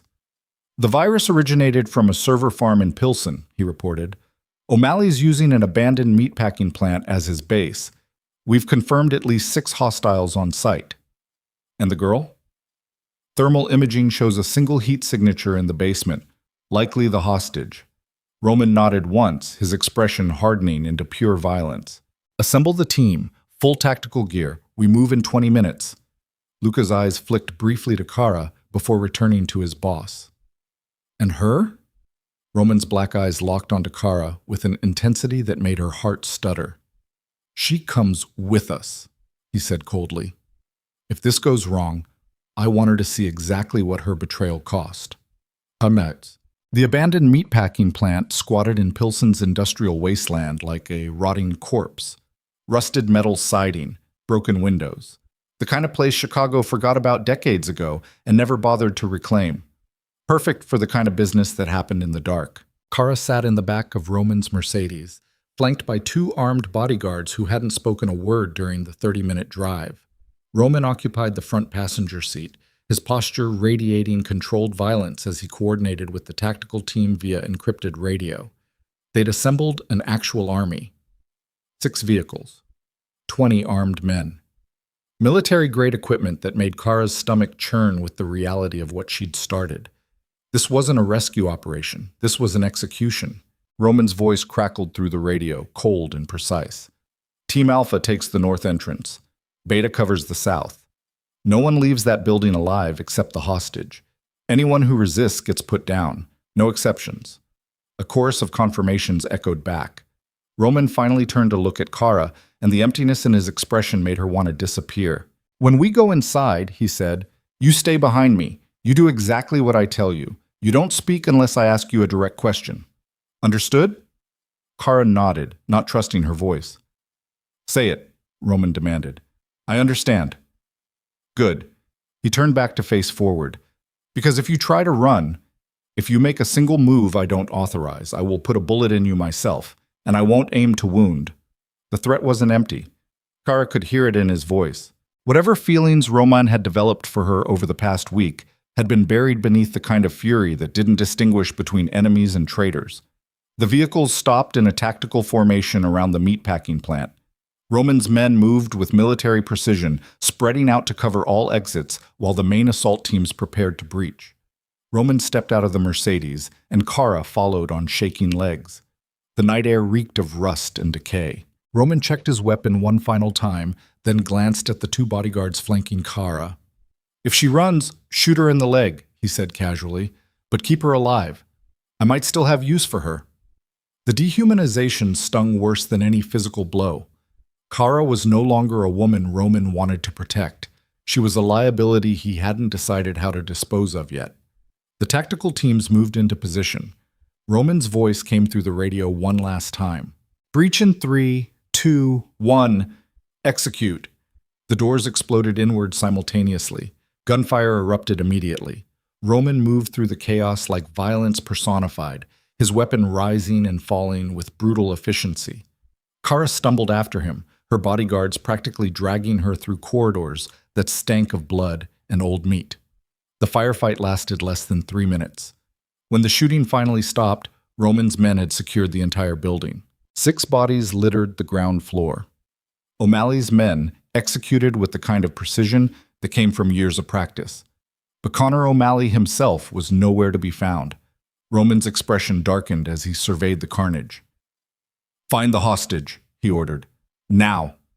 The team moved toward the basement stairs, and Khara's heart hammered as they descended into darkness punctuated only by their tactical flashlights. The basement was exactly what Khara had feared. Concrete walls, exposed pipes, a single chair bolted to the floor in the center of the room. Maya sat in that chair, her wrists zip-tied to the armrests, her face bruised and tear-stained, but alive.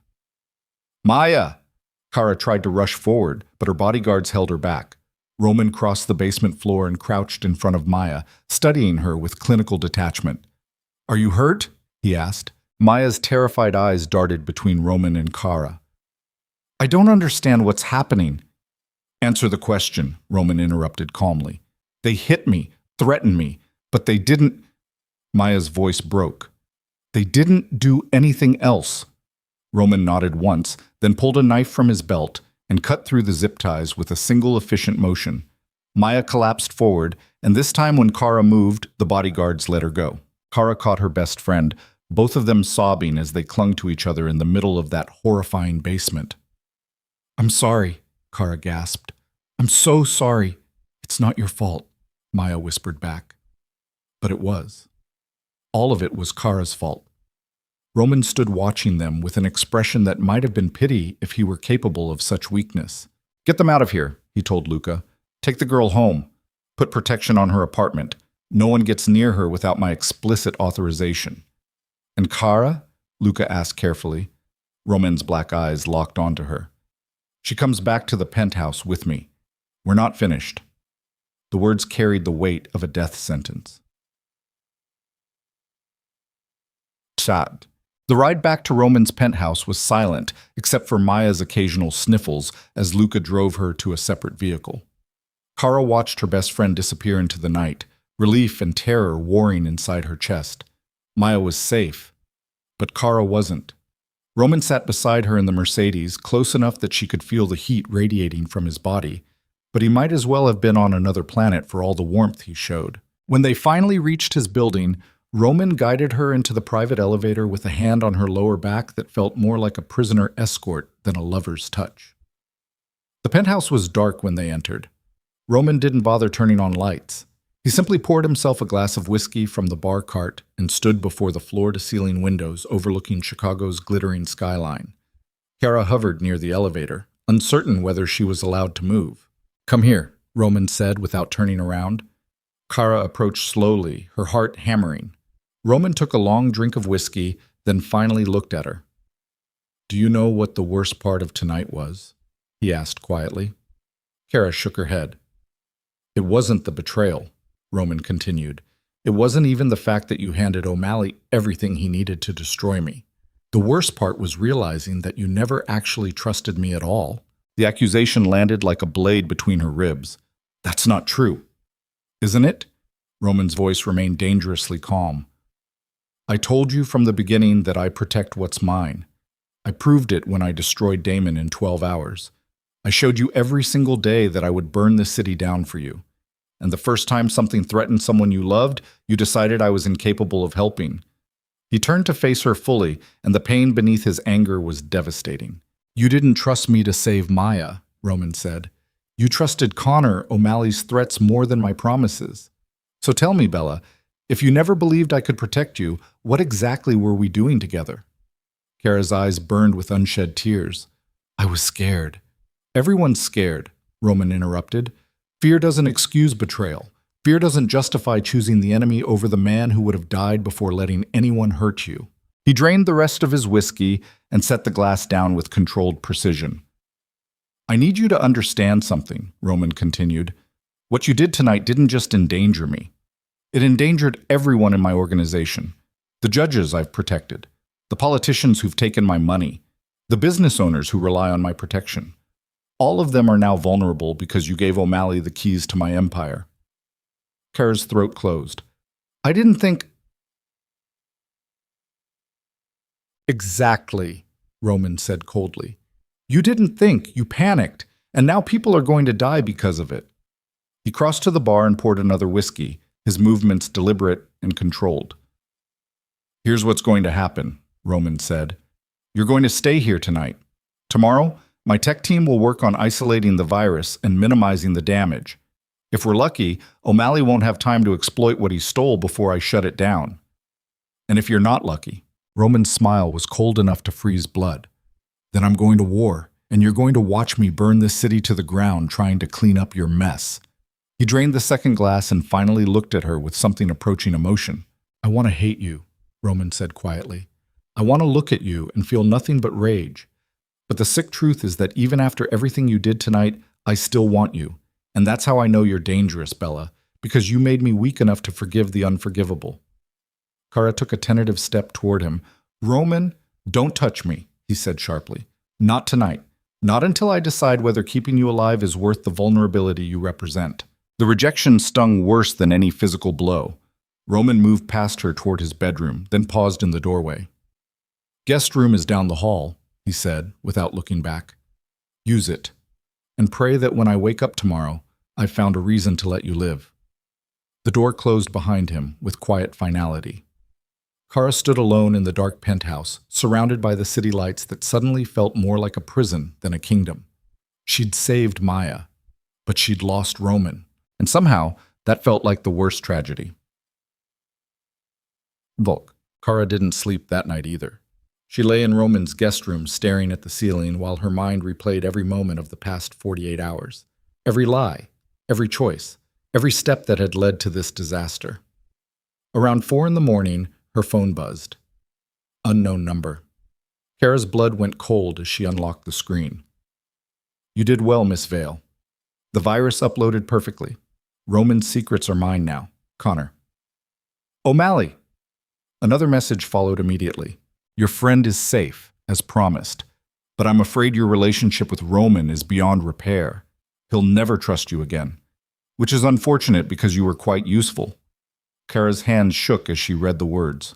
A third message appeared. Here's something to help you sleep tonight. I never actually had your friend. Those men in your apartment? Theater. Your roommate was never in danger. I just needed you scared enough to betray the one person who could have stopped me. The phone slipped from Khara's fingers. No, that couldn't be true.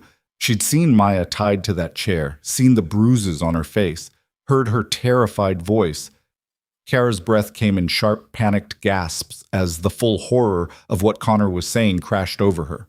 It had all been fake. The threats, the torture, the deadline. Connor had manufactured the entire crisis specifically to make Khara betray Roman, and she'd fallen for it completely. Another message buzzed. Tell Roman I said thank you, for trusting you enough to let you get close, for being sloppy, for proving that even the most dangerous men become weak when they fall in love. Khara grabbed the phone and hurled it against the wall, watching it shatter into pieces. But destroying the phone couldn't destroy the truth. She hadn't saved Maya. Maya had never needed saving. Khara had betrayed Roman for nothing. The realization broke something fundamental inside her chest. She'd destroyed the one good thing in her life because she'd been too stupid, too scared, too willing to believe the worst instead of trusting the best. Roman had been right about everything. She'd never actually trusted him, and now she'd proven that she didn't deserve to. Khara pressed her palms against her face and sobbed until her throat was raw and her eyes burned and nothing was left except the devastating certainty that she'd just made the worst mistake of her entire life. When dawn finally arrived in shades of gray and blood orange, Khara dragged herself out of bed and found Roman already awake in his home office. He looked up as she appeared in the doorway, and the emptiness in his expression made her want to die.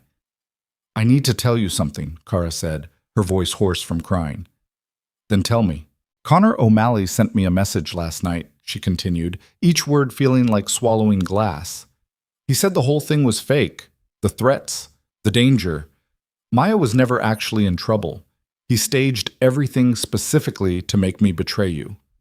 Roman's expression didn't change. I know. Khara's breath caught. You what? I know, Roman repeated calmly. My tech team analyzed the tactical footage from the meatpacking plant. Your friend's injuries were theatrical makeup. The zip ties were loose enough to slip. The entire basement scene was staged specifically for your benefit. He leaned back in his chair, studying her with clinical detachment. O'Malley played you perfectly, Bella, and you fell for it because you were so desperate to save your friend that you never stopped to question whether the threat was real. Khara's legs gave out. She collapsed to her knees right there in Roman's office doorway, her entire body shaking with the weight of her own stupidity. Why didn't you tell me? She gasped. Because I wanted to see if you'd figure it out yourself, Roman said. I wanted to know if you'd eventually realize you'd been manipulated. If you'd come to me with the truth instead of letting me discover it through my own investigation. He stood and crossed the office until he loomed over her broken form. And you did, Roman continued quietly. You came to me this morning and confessed what O'Malley told you, which means there might still be hope for you after all. Khara looked up at him through tears. I'm sorry. Stop apologizing, Roman interrupted. Sorry doesn't fix this. Sorry doesn't undo what you did. The only thing that matters now is what you do next. He crouched down until they were eye level. Here's the situation, Roman said. O'Malley has my files. He's going to use them to wage war against my organization. People are going to die. Territories are going to burn. And you're going to help me stop him. Khara's breath hitched. How? Roman's smile was cold and predatory. O'Malley thinks you're broken. Thinks you'll run back to your safe little life now that your relationship with me is destroyed. He doesn't expect you to fight back. Roman's hand shot out, gripping her chin and forcing her to meet his lethal gaze. So you're going to prove him wrong, Bella. You're going to walk back into his world, get close, earn his trust, and when the moment is right, you're going to help me destroy him from the inside. Horror flooded through Khara. You want me to be a spy? I want you to fix what you broke, Roman corrected. O'Malley played you once. Now you're going to return the favor. And if you succeed, I might consider forgiving you. And if I fail? Roman's expression went completely cold. Then you die alongside him, because I can't have liabilities walking around Chicago with my secrets in their heads. He released her chin and stood, returning to his desk like he'd just discussed the weather instead of threatening her life. You have until tonight to decide, Roman said without looking at her. Either you help me destroy O'Malley, or I eliminate you as a security risk. Those are your only options, Bella. Choose wisely. Khara knelt on Roman's office floor, her mind spinning with the impossible choice he'd just presented. Become a spy infiltrating one of Chicago's most dangerous criminal organizations, or die. Neither option offered escape. Neither option offered redemption, but only one gave her a chance to prove she was more than the scared, stupid woman who'd betrayed the only man who'd ever actually protected her. Khara rose to her feet on shaking legs, her tear-stained face hardening into something resembling determination. I'll do it, she said. Roman finally looked at her again, and something that might have been approval flickered across his brutal features. Good, he said, because Connor O'Malley is about to learn what happens when he underestimates a woman who has nothing left to lose. He opened a drawer and pulled out a small electronic device that looked like a modified cell phone. This is a secure communicator, Roman explained. Encrypted, untraceable.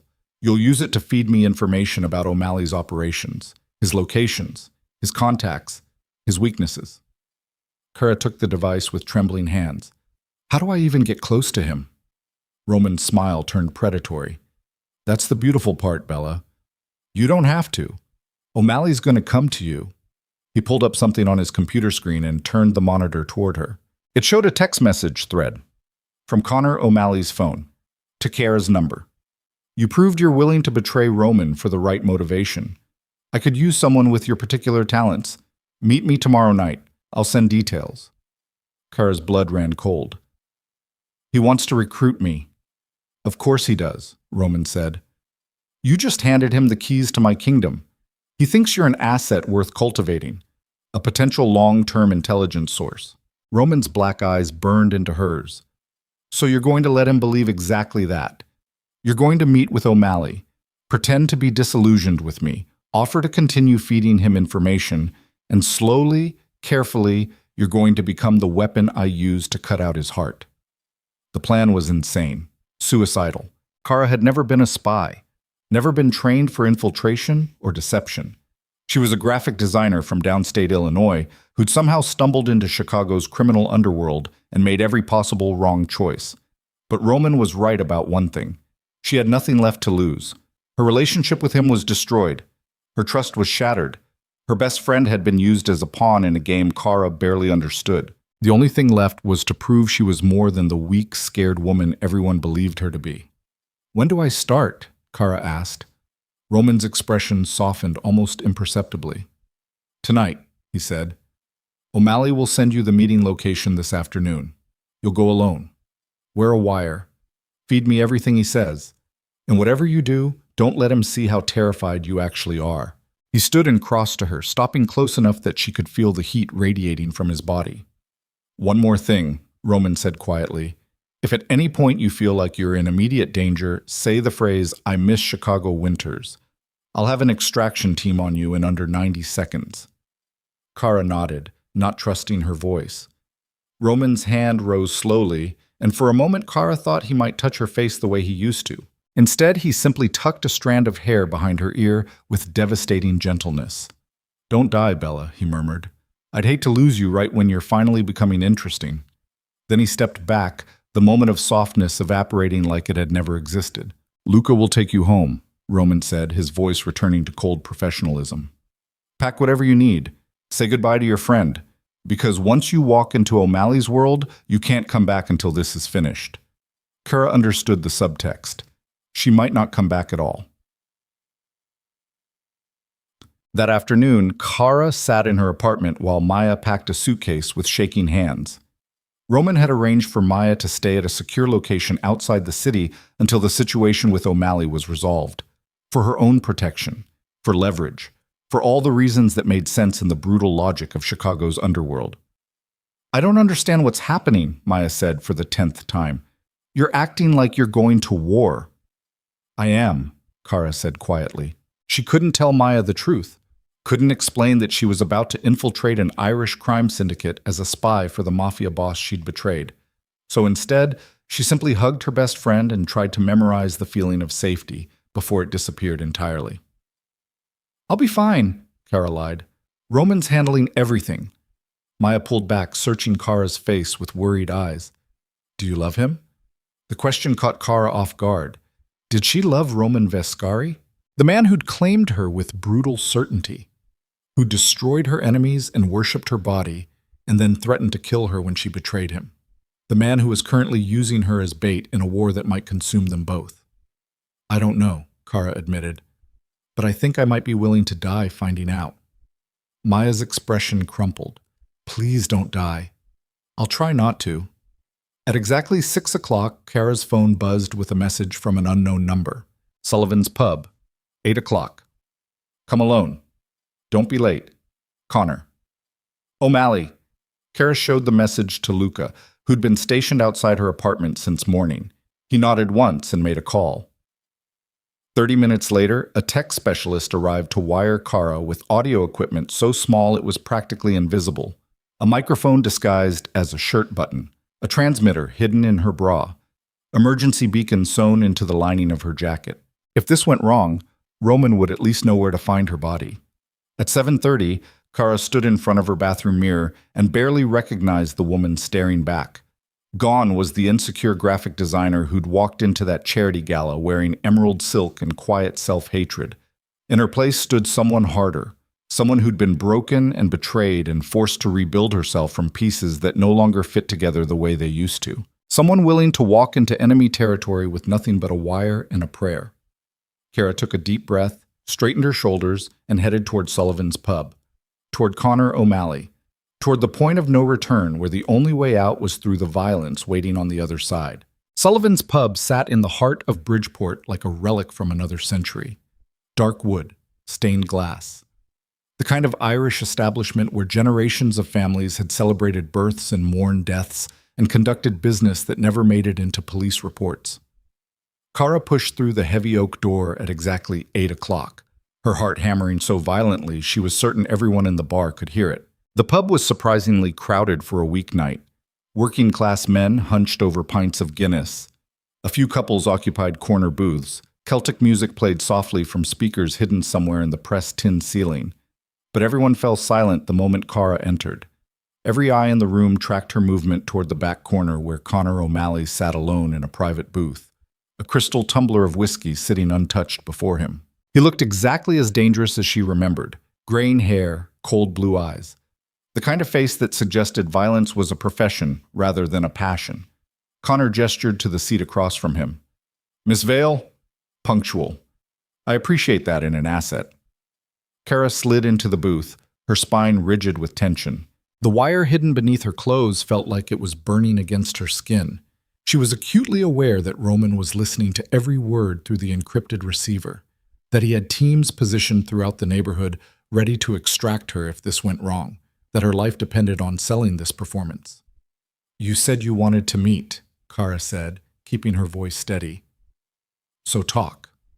Connor smiled, but the expression never reached his eyes. Direct. I like that too. He finally lifted his whiskey and took a slow sip. Tell me something, Miss Vale. How does it feel to betray the most dangerous man in Chicago? Necessary, Khara said flatly. Roman Vescari is a monster who threatens people I care about. I did what I had to do. The lie tasted like ash on her tongue. Connor studied her face with unnerving intensity. You're angry with him. I'm terrified of him, Khara corrected. There's a difference. Is there? Connor leaned forward slightly. Because from where I sit, you uploaded that virus with remarkable efficiency. No hesitation, no second thoughts. That suggests anger more than fear. Khara forced herself to hold his gaze. Believe whatever you want. I'm here because your message said you could use someone with my talents. So either make your pitch, or I'm leaving. Connor's smile widened. You've got spine. I respect that. He set down his glass and folded his hands on the table. Here's what I'm offering. You continue your relationship with Roman, play the repentant lover, feed him whatever pretty lies he needs to keep you close, and you report everything back to me. You want me to spy on him? I want you to be my eyes and ears inside Viscari's organization, Connor corrected. His movements, his weaknesses, his contingency plans. Everything you learn comes to me first. Khara let silence stretch between them while her mind raced. This was exactly what Roman had predicted. O'Malley wanted her as a long-term intelligence asset, someone close enough to Roman to gather information, expendable enough that her eventual discovery wouldn't cost O'Malley anything significant. What's in it for me? Khara asked. Protection, Connor said immediately. Roman will eventually discover what you did. When that happens, you'll need somewhere safe to run. I can provide that. New identity, new city, enough money to start over. And if I refuse, Connor's expression went cold. Then you become a liability I can't afford. And liabilities don't tend to live very long in our world.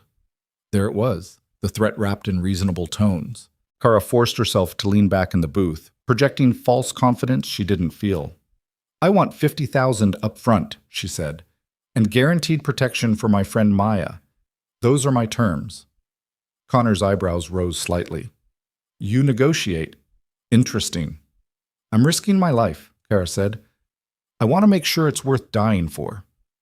Connor considered her for a long moment, then nodded once. Agreed. 50,000 cash. Protection for your friend. In exchange, you feed me everything Roman does, says, and plans for the next 6 months. He extended his hand across the table. Do we have a deal, Miss Vale? Khara stared at his outstretched palm. This was the moment. Once she shook Connor O'Malley's hand, she was officially a double agent, working for the man she'd betrayed to destroy the man who'd manipulated her into betraying him. The insanity of it would have been funny if it wasn't so terrifying. Khara reached across the table and clasped Connor's hand firmly. Deal. Connor's grip was strong, possessive, designed to remind her exactly who held power in this arrangement. Excellent, he said, releasing her. You'll receive your first payment tomorrow. A burner phone will be included. Use it only to contact me. Never from Roman's properties. Never from anywhere he might have surveillance. Understood. One more thing, Connor added, his voice dropping lower. Roman Viscari is a paranoid man. He'll be watching you, testing you, looking for any sign that you've turned against him. So you need to be perfect, Miss Vale.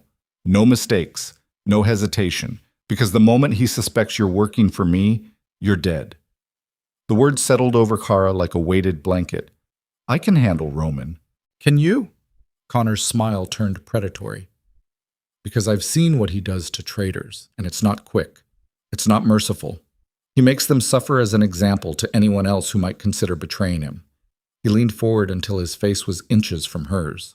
So understand this clearly. You're mine now. You work for me. You report to me. And if you even think about running back to Roman and confessing this arrangement, I will make certain you watch everyone you love die before I finally grant you the mercy of joining them. Khara's throat constricted. But she forced herself to maintain eye contact. Are we done here? Connor leaned back, his pleasant mask sliding back into place. For now, I'll be in touch soon with your first assignment. Don't disappoint me, Miss Vale. Khara stood on shaking legs and walked out of Sullivan's pub without looking back. The moment she hit the street, Luca materialized from the shadows and guided her quickly toward a waiting Mercedes 3 blocks away. Khara climbed into the back seat, and the door had barely closed before Roman's voice crackled through the vehicle's speakers. You did well, Bella. Khara's entire body was trembling. He bought it? Completely, Roman confirmed. O'Malley thinks you're his asset now, which means we have him exactly where we want him. The car pulled smoothly into Chicago's nighttime traffic. What happens now? Khara asked. Now you come back to the penthouse, Roman said, and we prepare for the next phase. What? Roman was waiting when Khara stepped out of the private elevator an hour later. He looked exactly as dangerous as he had that morning. Charcoal suit, cold eyes, the kind of controlled violence that radiated from him like heat from a furnace. But when he looked at her, something shifted in his expression. You survived, he said quietly. Did you doubt I would? Yes. The honesty stung. Roman crossed the penthouse and stopped directly in front of her, close enough that she could see the exhaustion etched into the lines around his eyes. O'Malley is dangerous, Roman said. More dangerous than you realize, and now you're caught between us in a war that won't end until one of us is dead. I know. Do you? Roman's hand rose slowly, his rough fingers tracing the line of her jaw. Because once this truly begins, there's no backing out. O'Malley will use you until you're no longer useful, then dispose of you like garbage. And if he discovers you're actually working for me, he'll torture you for information before he kills you. Khara met his black eyes without flinching. Then we better make sure he doesn't discover it. Something that might have been admiration flickered across Roman's brutal features. You're braver than I gave you credit for, Bella. Or more stupid. Perhaps both. Roman's thumb brushed across her bottom lip, and the unexpected gentleness of the gesture made Khara's breath catch. I'm still angry with you, Roman said quietly. For what you did. For not trusting me. For choosing fear over faith. I know, but I also understand why you did it, he continued. O'Malley played you perfectly. Exploited every insecurity, every weakness. He knew exactly which buttons to push to make you betray me. His hand slid around to cup the back of her neck, holding her in place. So here's what's going to happen, Roman murmured. You're going to work for O'Malley. Feed him information I give you. Build his trust. And when the moment is right, you're going to help me put a bullet in his brain. And then? Then we decide if what we had is worth rebuilding. Roman's mouth claimed hers before she could respond. The kiss was brutal, possessive, tasting of whiskey and violence, and something that might have been forgiveness if Roman was capable of such weakness. When he finally pulled back, Khara's legs were shaking. Go to bed, Roman ordered roughly. Tomorrow, the real work begins. Jokams. The next 3 weeks passed in a blur of deception and danger. Khara met with Connor O'Malley twice more, each time feeding him carefully curated information that Roman had prepared. Locations of abandoned safe houses, names of low-level associates Roman was willing to sacrifice, financial records that appeared damaging but actually revealed nothing. O'Malley couldn't have discovered through other means. Connor ate it up like a starving man. He increased Khara's payments, gave her more expensive technology, treated her like a prized asset instead of the disposable pawn she actually was. And all the while, Roman's teams moved silently through Chicago's underworld, dismantling O'Malley's operations piece by piece. Supply lines dried up, allies mysteriously switched sides. Territories that had belonged to the Irish for decades suddenly came under Roman's control. O'Malley was hemorrhaging power, and he didn't even realize it was happening, until the night everything exploded. Khara was in Roman's penthouse when the call came through. Roman's expression darkened as he listened to the voice on the other end, his jaw tightening with each passing second. When he finally hung up, the air in the room felt charged with violence. What happened? Khara asked. O'Malley just discovered the information you've been feeding him was manufactured, Roman said flatly. He sent men to raid a warehouse I told you was filled with weapons. It was empty. Now he knows you've been playing him. Khara's blood turned to ice. How? He has a mole in my organization, Roman interrupted. Someone who's been feeding him real intelligence alongside your false reports. And now O'Malley knows you're working for me. The world tilted sideways. What do we do? Roman's expression shifted into something lethal. Now, we finish this. He crossed to his desk and pulled out a sleek black handgun, checking the magazine with practiced efficiency. O'Malley is going to come for you, Roman continued. He'll use you to draw me out, force a confrontation on his terms instead of mine. Then we need to hide. No, Roman interrupted sharply. We give him exactly what he wants, a confrontation, tonight, at a location of my choosing. He pulled out his phone and typed rapidly, sending a message that Khara couldn't see. "I'm telling O'Malley you're at the old grain elevator on the south side," Roman explained. "Abandoned, isolated, perfect for the kind of showdown he's been craving." "You're using me as bait." "I'm giving you a chance to prove you're more than a liability," Roman corrected. "O'Malley will bring his best men. I'll bring mine. And when the dust settles, one of us won't be walking away." Khara's heart hammered against her ribs. "This is insane. This is war, Bella, and wars end when one side stops breathing." Roman crossed back to her and pressed the handgun into her trembling hands. "You know how to use this?" "No." "Then learn fast," Roman said. "Point, squeeze, don't hesitate, because O'Malley's men won't." He pulled another weapon from the desk drawer for himself, then grabbed his phone again. "Luca is assembling the teams now," Roman said. "We move in 30 minutes. Stay close to me. Don't do anything stupid, and whatever happens, don't die. I'd hate to lose you right when you're finally becoming useful." The words might have been cruel if not for the way Roman looked at her when he said them, like she was the only thing in Chicago worth protecting. Check. The grain elevator loomed against Chicago's night sky like a monument to industrial decay. Rusted metal towers, broken conveyor belts, the kind of place the city had forgotten about decades ago and never bothered to demolish, perfect for the kind of business that happened in the dark. Roman's convoy arrived first, 6 vehicles spreading out in tactical formation around the structure. 20 armed men moved into position with military precision, their faces obscured by tactical gear and night vision equipment. Khara stood beside Roman near the main entrance, the weight of the handgun he'd given her pressing against her lower back where she'd tucked it into her waistband. Roman's hand rested on her shoulder, his grip firm and possessive. "Stay behind me," he ordered, "no matter what happens." "And if things go wrong?" Roman's smile was cold enough to freeze blood. "Then we die together, Bella, which is more romantic than you deserve after betraying me." Before Khara could respond, headlights appeared in the distance. Connor O'Malley's convoy. Roman's men immediately raised their weapons, fingers resting against triggers. The vehicles stopped 50 feet away, and doors opened in synchronized motion. Connor. O'Malley emerged from the lead car, flanked by a dozen armed men who looked like they'd been pulled from military special forces. They moved with the kind of precision that suggested extensive training and zero hesitation about killing. Connor stopped halfway between the two groups, his expensive suit pristine despite the industrial grime surrounding them. "Vescari," he called out, his voice carrying through the darkness. "I have to admit, I'm impressed. Using your own woman as bait, that takes a special kind of ruthlessness." Roman stepped forward, pulling Khara with him. "You tried to turn her against me," Roman called back. "Used her fear, exploited her weaknesses. But you made one critical mistake, O'Malley." "What's that?" "You assumed she was weak enough to stay bought." Connor's expression darkened. "She betrayed you once. What makes you think she won't do it again?" "Because she understands something you never will," Roman said. "Loyalty isn't bought with money or threats. It's earned through protection, through devotion, through making someone feel valued instead of expendable." He pulled Khara closer, his arm wrapping around her waist like steel. "She's mine, O'Malley. She's always been mine. And you were too stupid to recognize it."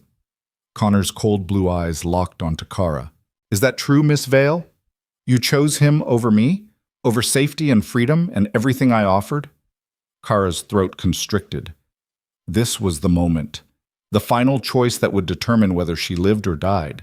She could tell Connor she'd been forced, claim Roman was manipulating her, beg for mercy, or she could finally accept the truth she'd been running from since that first night in the library.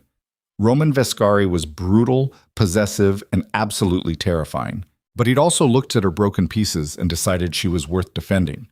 Khara stepped forward, placing herself slightly in front of Roman in a gesture of protection that was probably meaningless but felt necessary anyway. "I chose him," she said clearly, "not because I had to, because I wanted to." Connor's face twisted with rage. "You stupid bitch!" "I'm not the one who's stupid," Khara interrupted, her voice stronger now. "You are. Because you thought manipulation was stronger than devotion.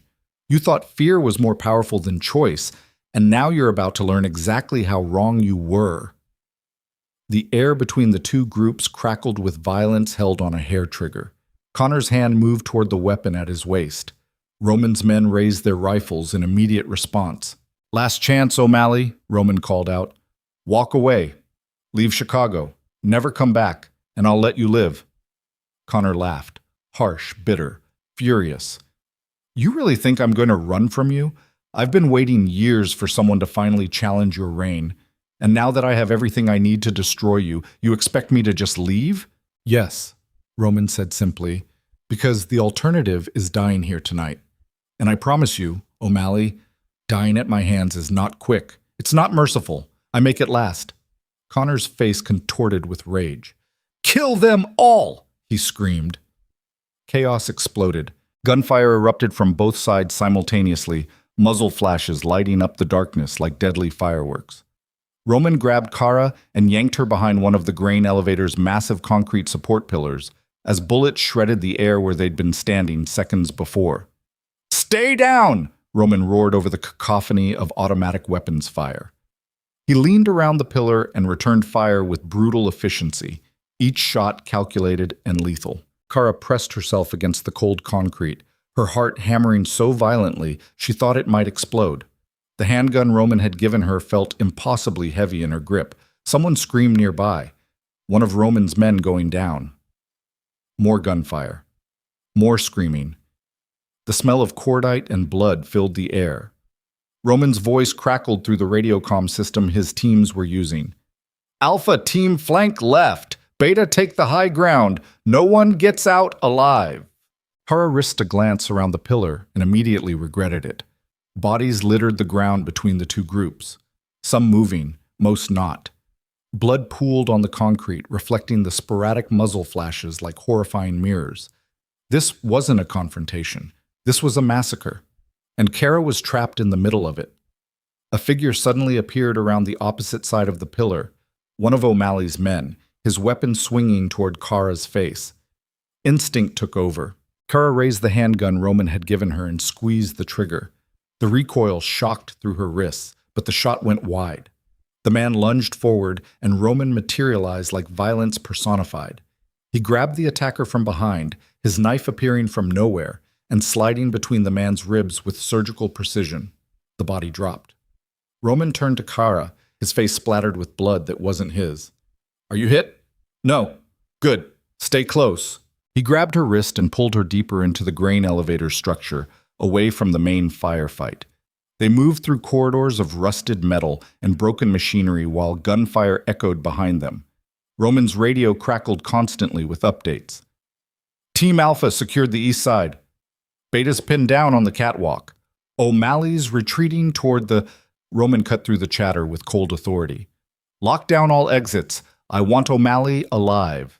They burst through a doorway into the elevator's main processing chamber, a cavernous space filled with ancient machinery and catwalks spanning 50 feet above the ground. Connor O'Malley stood on the far side of the chamber, flanked by 3 remaining bodyguards. Blood stained his pristine suit. His cold blue eyes blazed with fury, and something that might have been fear. "It's over, O'Malley," Roman called out, his weapon trained on the Irish boss. "Your men are dead. Your escape routes are blocked. Surrender now and I'll make it quick." Connor laughed, a broken, desperate sound. "You think this ends with me?" he spat. "I'm not the only one who wants you dead, Viscari. Kill me, and 10 more will rise to take my place. Then I'll kill them too," Roman said simply. "One at a time. For as long as it takes. Because this city is mine, and anyone who challenges that ends up exactly like you're about to." Connor's eyes darted to Khara, standing slightly behind Roman. "You did this," Connor snarled at her. "You destroyed everything. Stupid whore actually fell in love with a monster." The words were still leaving his mouth when Roman fired. The shot caught Connor in the shoulder, spinning him backward. His bodyguards immediately raised their weapons, but Roman's teams burst through every entrance simultaneously. The firefight lasted exactly 8 seconds. When the smoke cleared, Connor's men were dead, and Connor himself knelt on the concrete floor, clutching his bleeding shoulder while Roman approached with lethal intent. Khara stood frozen near the doorway, unable to look away. Roman crouched in front of Connor, his weapon pressed against the Irish boss's forehead. "Any last words?" Roman asked conversationally. Connor's face twisted with rage and pain. Rotten hell. You first. Roman's finger tightened on the trigger. Wait! The shout came from Khara. Roman froze, his black eyes swinging toward her. What? Khara stepped forward, her legs shaking but her voice steady. Let me do it. Silence crashed through the chamber. Roman stared at her like he'd never seen her before. Bella. He used me, Khara interrupted, crossing the space between them. Manipulated me. Threatened Maya. Forced me to betray you. So let me be the one who ends him. Roman studied her face for a long moment, then slowly lowered his weapon. Are you certain? Khara extended her hand. Roman placed his gun in her palm. The weight felt different now, heavier, more permanent. Khara stood over Connor O'Malley, the man who'd orchestrated her betrayal, and felt absolutely nothing. No fear, no hesitation, no mercy. This is for making me believe I was weak, Khara said quietly. She pressed the barrel against Connor's forehead. And this is for teaching me I'm not. The shot echoed through the grain elevator like thunder. Connor. O'Malley collapsed backward, dead before he hit the concrete. Khara stood over his corpse, the smoking weapon still gripped in both hands, her entire body trembling with adrenaline and something that felt dangerously close to satisfaction. Roman approached slowly, gently removing the gun from her shaking grip. How do you feel? He asked quietly. Khara looked down at Connor's lifeless eyes and felt the weight of what she'd just done settle over her like a shroud. She'd killed a man, not in self-defense, not by accident, but deliberately, coldly, as execution rather than survival. I feel... Khara's voice broke. Roman pulled her against his chest, his arms wrapping around her while his men moved through the chamber, securing the scene. It's over, he murmured against her hair. You survived. We survived. Everything else is just noise. But Khara knew better. This wasn't over, because she'd just discovered exactly what she was capable of when pushed far enough. And that knowledge changed everything. Roman's radio crackled one final time. All hostiles eliminated, area secure, awaiting orders. Roman's grip on Khara tightened as he responded. Clean this place. Burn the bodies. Make it look like an industrial accident. No witnesses, no evidence, nothing that traces back to us. A chorus of confirmations echoed back. Roman finally pulled away from Khara, his black eyes searching her face. Can you walk? Khara nodded numbly. Roman guided her out of the grain elevator, through corridors now littered with bodies and spent shell casings, past his men who were already beginning the grim work of disposal. The night air felt sharp and clean after the cordite-heavy atmosphere inside. Roman's Mercedes waited near the entrance, untouched by the violence that had consumed the structure behind them. Luca opened the door, his expression carefully neutral despite the blood staining Roman's clothes. Roman guided Khara into the back seat and slid in beside her. The car pulled smoothly away from the grain elevator as flames began licking through the structure's broken windows. Chicago's underworld would whisper about this night for years. About the Irish boss who'd challenged Roman Viscari and ended up burning alive in an abandoned industrial accident. About the woman who'd betrayed Roman, then saved him, then executed his enemy without hesitation. About the message sent to anyone else who might consider challenging Chicago's most dangerous sovereign. Khara leaned against Roman's chest as the city blurred past the tinted windows, her mind replaying the moment she'd pulled that trigger over and over until it stopped feeling real. What happens now? She whispered. Roman's hand stroked through her hair with unexpected gentleness. Now we go home, he said quietly. Now we rebuild. Now we decide if what we have is worth the blood it costs to keep. Khara closed her eyes and tried to remember what she'd been like before that charity gala, before Damon's cruelty and Roman's obsession and Connor's manipulation had reshaped her into someone capable of cold-blooded execution. But that woman felt like a stranger now, someone weak, scared, apologizing for taking up space. The woman Khara had become tonight was something else entirely, something harder, something dangerous, something that finally understood what Roman had known from the beginning. In Chicago's underworld, you either became a predator or you became prey. And Khara Vale had just discovered she preferred having teeth. The Mercedes pulled up to Roman's building as dawn began breaking over Lake Michigan.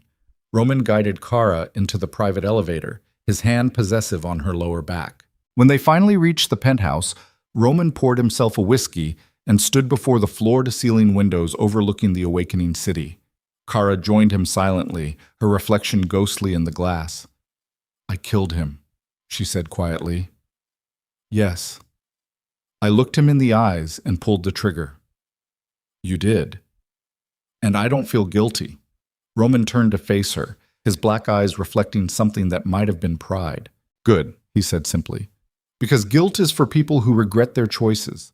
And you made the right one tonight, Bella. You chose survival. You chose power. You chose me."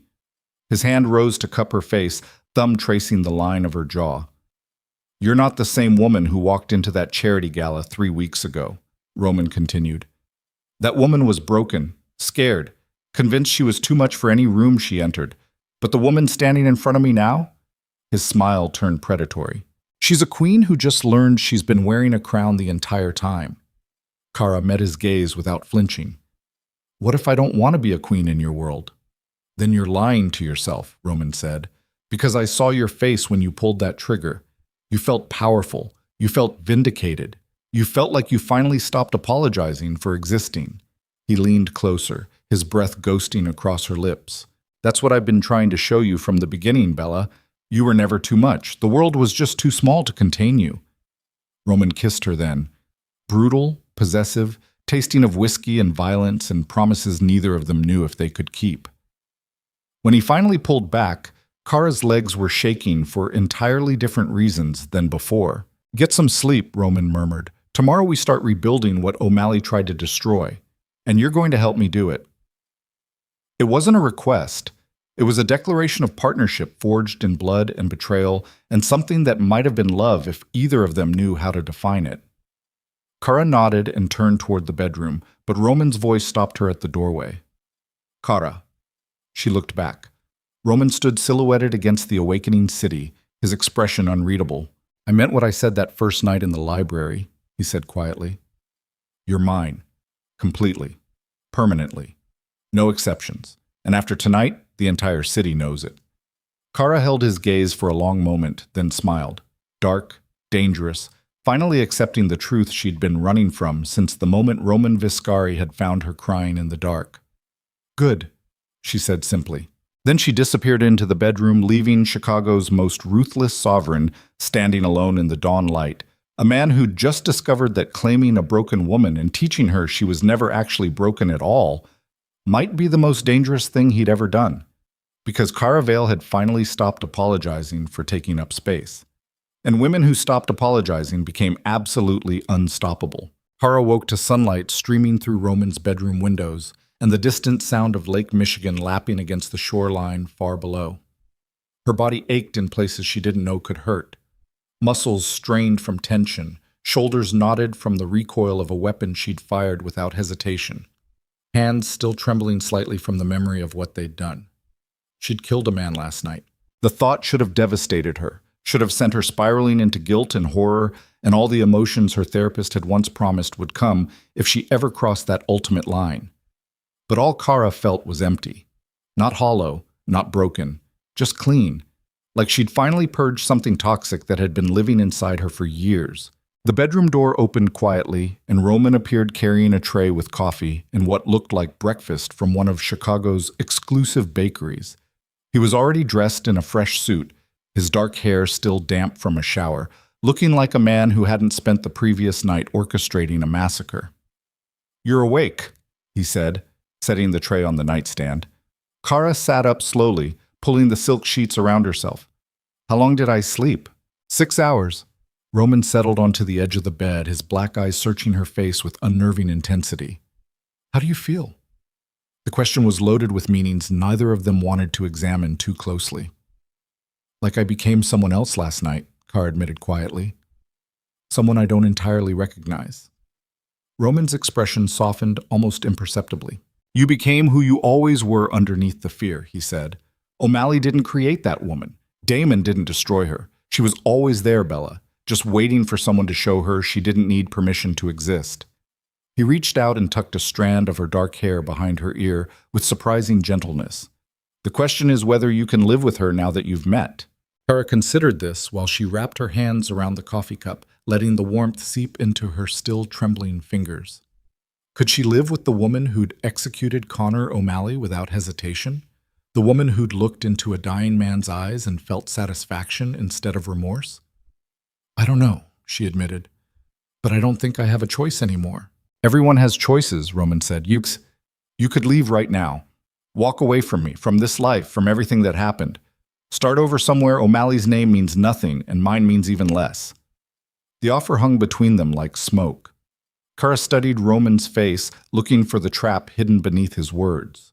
But all she saw was exhaustion, and something that might have been hope if Roman Vescari was capable of such vulnerability. Is that what you want? Khara asked. For me to leave? Roman's jaw tightened, a muscle jumping beneath his skin. I want you to choose me because you want to, he said roughly. Not because you're afraid of me. Not because you feel obligated after what we survived. I want you to look at the monster sitting beside you and decide he's worth the darkness that comes with him. His hand moved to cup her face, thumb tracing the line of her cheekbone. But I won't trap you here, Bella. You've been caged by men who pretended to love you while they slowly destroyed you. I refuse to become another prison you're trying to escape. The honesty in his voice cracked something open inside Khara's chest. Because Roman Vescari, Chicago's most feared mafia sovereign, a man who'd killed without hesitation and built an empire on blood, was giving her the one thing no man ever had. Real choice. Not the illusion of freedom wrapped in manipulation. Not the threat of consequences disguised as concern.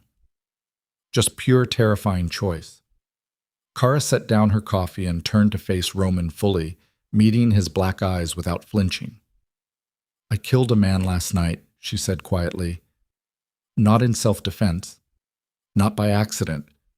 I looked Connor O'Malley in the eyes and chose to end his life. And the only thing I regret is that I didn't do it sooner. Roman's expression remained carefully neutral. That makes you dangerous, he said. It makes me yours, Khara corrected, because the woman I was 3 weeks ago would have run screaming from what we did last night. But the woman I am now? She understands that sometimes the only way to stop being prey is to become a predator. She leaned forward until her forehead rested against his. So yes, Roman, I choose you. I choose this darkness. I choose to stop apologizing for taking up space and start claiming the room instead.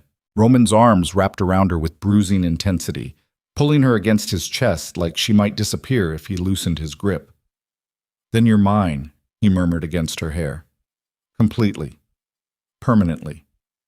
And I will burn this entire city down before I let anyone take you from me again. The possessiveness should have frightened her.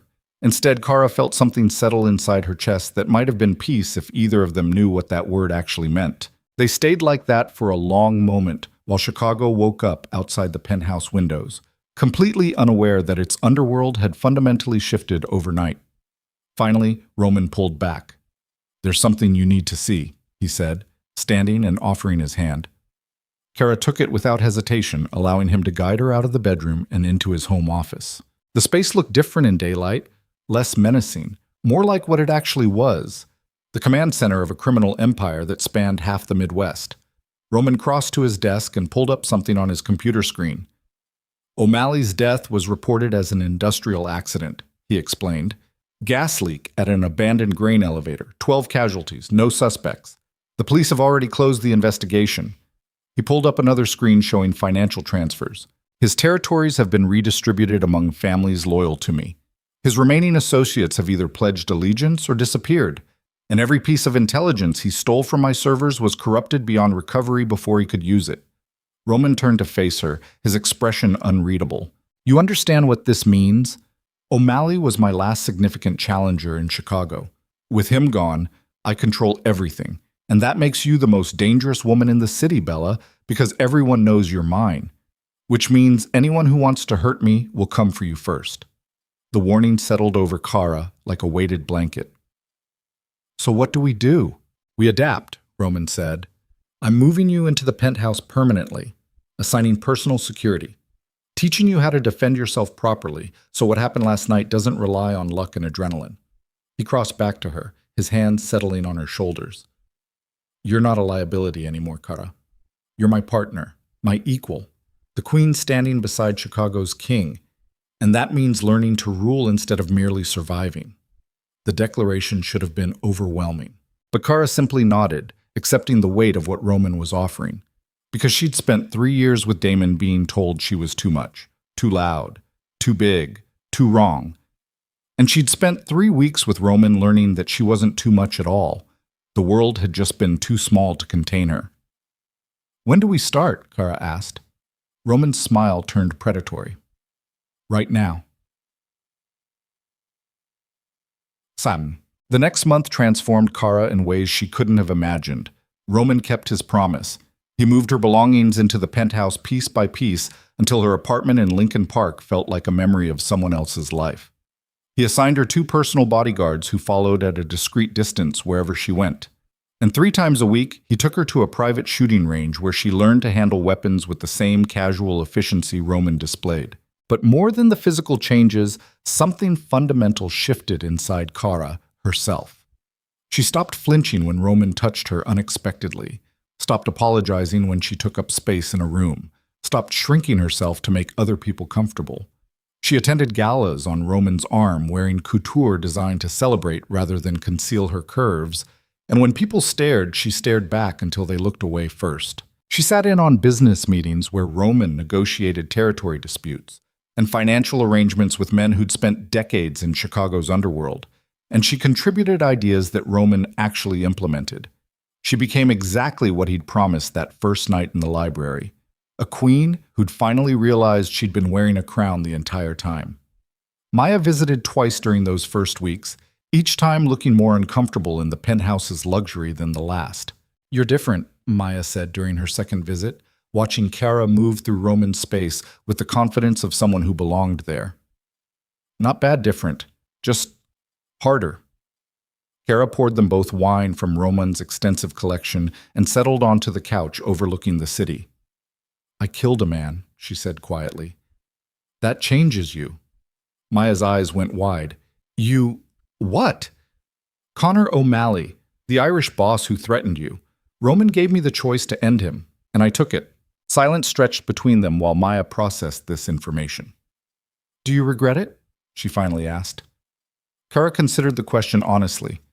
Did she regret putting a bullet in Connor O'Malley's brain? Regret choosing violence over mercy? Regret becoming the kind of woman capable of cold-blooded execution? "No," Khara said simply. "I regret that it took me so long to realize I was strong enough to do it." Maya stared at her best friend like she was looking at a stranger. "I don't know if I know you anymore," Maya whispered. The words hurt more than Khara expected. Because Maya was right. The woman sitting in Roman Viscari's penthouse wearing designer clothes and casual violence like armor wasn't the same person who'd fled from Damon Pierce's cruelty 3 months ago. That woman was gone. And Khara wasn't entirely sure she mourned her loss. "I'm still me," Khara said quietly. "Just the version of me that stopped apologizing for existing." Maya finished her wine in one long swallow and stood. "I hope you know what you're doing," she said. "Because Roman Viscari is dangerous, Khara, and the longer you stay in his world, the harder it's going to be to leave." "Maybe I don't want to leave." Maya's expression crumpled with something that looked like grief. "Then I guess this is goodbye," she said. "Because I can't watch you become someone I don't recognize anymore." The words landed like physical blows. Khara wanted to argue, to explain, to make Maya understand that she wasn't losing herself in Roman's darkness. She was finally finding the parts of herself that men like Damon had spent years trying to destroy. But Maya was already heading toward the elevator, and Khara let her go. Because some people couldn't understand that breaking apart was sometimes necessary before you could rebuild yourself into something stronger. The elevator doors closed on Maya's retreating form, and Khara stood alone in the penthouse feeling the weight of that loss settle over her like ash. Roman found her there an hour later, still staring at the closed elevator doors. "She left," he observed. "Yes." "Are you all right?"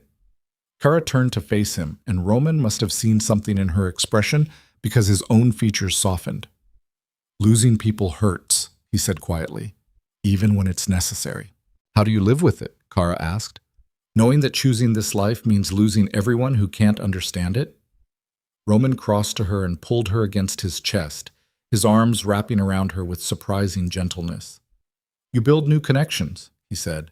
Find people who understand the darkness instead of running from it. Create a family that's forged in loyalty rather than blood. He pressed a kiss against her temple. You're not alone, Bella. You have me. And I promise you, I will never leave. I will never diminish you. And I will never make you feel like loving me was a mistake. Khara closed her eyes and let herself sink into his embrace, because Roman was right.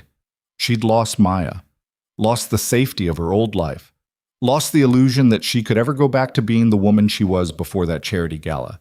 But she'd gained something infinitely more valuable. She'd gained herself. Bung. 3 months after Connor. O'Malley's death, Khara stood in the penthouse bathroom staring at her reflection and barely recognized the woman looking back. Gone was the quiet insecurity that had defined her for years. The hunched shoulders, the apologetic smile, the way she'd made herself small to avoid taking up too much space. The woman in the mirror stood tall, confident. Her dark hair was swept up in an elegant twist that showed off the diamond earrings Roman had given her last week. Her crimson dress hugged curves she'd spent years hating, and now she wore them like armor. She looked powerful, dangerous, exactly like the kind of woman who belonged beside Chicago's most feared sovereign. A knock on the bathroom door interrupted her reflection. "Bella," Roman called. "We're going to be late." They were attending another charity gala tonight, this one benefiting children's hospitals throughout the city. The same kind of event where she'd first met Roman, where Damon had humiliated her, where everything had started spiraling toward this moment. Khara took a deep breath and opened the door. Roman stood in the hallway wearing a tuxedo that probably cost more than her first car, and the expression on his face when he saw her made something warm bloom in her chest. "You're devastating," he murmured, crossing to her and pulling her against him. "Every man in that ballroom is going to wish he was me tonight." "And every woman is going to wish she was me," Khara countered. Roman's smile turned predatory. "They already do, Bella. You just finally believe it." They took the private elevator down to the parking garage where Luca waited with the Mercedes. The drive to the Heritage Crown Hotel felt surreal. This was the same venue where Khara had fled from Damon's cruelty 3 months ago, where she'd hidden in that library crying over her own perceived inadequacies, where Roman Vescari had found her and decided she was worth defending. So much had changed since that night. Everything had changed since that night. The Mercedes pulled up to the main entrance, and Luca opened the door with professional efficiency. Roman stepped out first, then offered his hand to Khara. She took it without hesitation, allowing him to guide her out of the vehicle and into the glittering chaos of Chicago's elite gathering for their monthly performance of charity and social climbing. The effect was immediate. Conversations died mid-sentence. Champagne glasses froze halfway to painted lips. Every eye in the entrance hall locked onto them, with expressions ranging from terror to fascination to barely concealed envy, because everyone in Chicago knew who they were now. Roman Vescari and the woman who'd helped him eliminate his last significant rival, the king and his queen. Khara felt the weight of those stares, but this time they didn't make her want to disappear. This time she met them head-on with a confidence that came from knowing exactly what she was capable of. Roman guided her through the crowd with possessive certainty, his hand never leaving her lower back. People parted for them like the sea before a storm, and Khara could hear the whispers following in their wake. "That's her. Killed Connor O'Malley. Vescari's woman. Dangerous!" The words should have frightened her. Instead, Khara felt powerful. They entered the main ballroom, and Khara's breath caught. This was the same room where Damon had cornered her, where he'd called her fat, where he'd spent years of accumulated cruelty into a few venomous sentences designed to make her feel worthless. But Damon wasn't here tonight. Damon was serving 15 years in federal prison for money laundering and fraud, his entire life dismantled by the man currently holding Khara like she was the only thing in the room worth protecting. Roman felt her tension and leaned down to murmur against her ear. "You're not the same woman who ran from this room crying," he said quietly. "You're the woman who came back wearing a crown. Remember that." Khara nodded, forcing herself to breathe through the memories trying to drag her backward. They made their way through the ballroom, Roman stopping occasionally to exchange terse greetings with business associates and political figures who clearly feared him more than they respected him. And everywhere they went, people stared at Khara with expressions that ranged from awe to terror to something that looked disturbingly like admiration. Because she'd become exactly what Roman promised that first night, a queen who'd finally stopped apologizing for taking up space. They were near the champagne fountain when a familiar face emerged from the crowd. Khara's stomach dropped. It was one of Damon's former colleagues, a wealth manager named Richard, who'd witnessed her humiliation at the last gala, who'd stood silently while Damon destroyed her self-worth with surgical precision. Richard approached with visible nervousness, his expensive suit unable to hide the fear radiating from him. "Miss Vale," he said carefully, "I wanted to apologize for what happened at the last event. Damon's behavior was inexcusable, and I should have intervened." Khara studied him with cold assessment. This man had watched her cry, had done nothing, had probably laughed about it later over expensive scotch with his equally worthless friends. "You're right," Khara said calmly. "You should have intervened, but you didn't, because men like you only care about cruelty when it might affect you personally." Richard's face flushed. "I understand if you're angry." "I'm not angry," Khara interrupted. "I'm indifferent. You and everyone like you stopped mattering to me the moment I realized I didn't need your approval to exist." She stepped closer, and Richard actually flinched.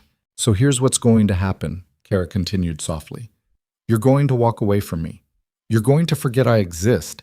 And if you ever see me again, you're going to remember that the woman you watched Damon humiliate is the same woman who put a bullet in Connor O'Malley's brain without hesitation." The threat was clear. Richard went pale and practically fled back into the crowd. Roman's hand tightened on Khara's waist, and she could feel him trying not to laugh. "That was vicious, Bella. I learned from the best." They spent the rest of the evening circulating through the gala, and Khara watched Roman work with newfound appreciation. He wasn't just a criminal, he was a politician, a businessman, a strategist who understood that real power came from knowing when to use violence and when to use charm. And he never once tried to diminish her. When people spoke to Roman, he made certain they acknowledged Khara as well. When business associates tried to talk around her, Roman redirected the conversation until she was included. When someone made the mistake of treating her like decorative arm candy, Roman's expression went cold enough to freeze blood. Because Roman Vescari didn't keep ornamental women. He kept equals. Near midnight, they stepped out onto the hotel's private balcony overlooking Chicago's glittering skyline. The night air was cool against Khara's bare shoulders, and she breathed deeply, letting the city's energy wash over her. Roman stood beside her, his hands braced against the marble railing. "What are you thinking?" he asked quietly. Khara considered the question while watching traffic flow through the streets far below. "I'm thinking about the woman who came to this hotel 3 months ago," she said. "How broken she was. How convinced she was that men like Damon were right about her." She turned to face Roman fully. "And I'm thinking about how grateful I am that you found her crying in that library. Because you didn't try to fix her. You just showed her she was never actually broken." Roman's expression softened in the ambient light. "You fixed yourself, Bella. I just provided the mirror that let you see what you'd always been." He pulled her against him, and Khara went willingly, resting her head against his chest while his heartbeat thundered beneath her ear. "I love you," she said quietly. The words hung between them like smoke. Khara hadn't meant to say them, hadn't planned this moment, or rehearsed the declaration. But standing there overlooking the city, Roman ruled, wrapped in his arms after surviving everything they'd endured together, the truth simply spilled out. Roman went completely still. Then his hand slid up to cup the back of her head, tilting her face toward his. "Say it again," he commanded roughly. "I love you," Khara repeated, meeting his black eyes without fear. "I love your darkness. I love your violence. I love that you looked at my broken pieces and decided they were worth defending. I love you, Roman Vescari, completely, permanently, no exceptions." Something devastating flickered across Roman's brutal features.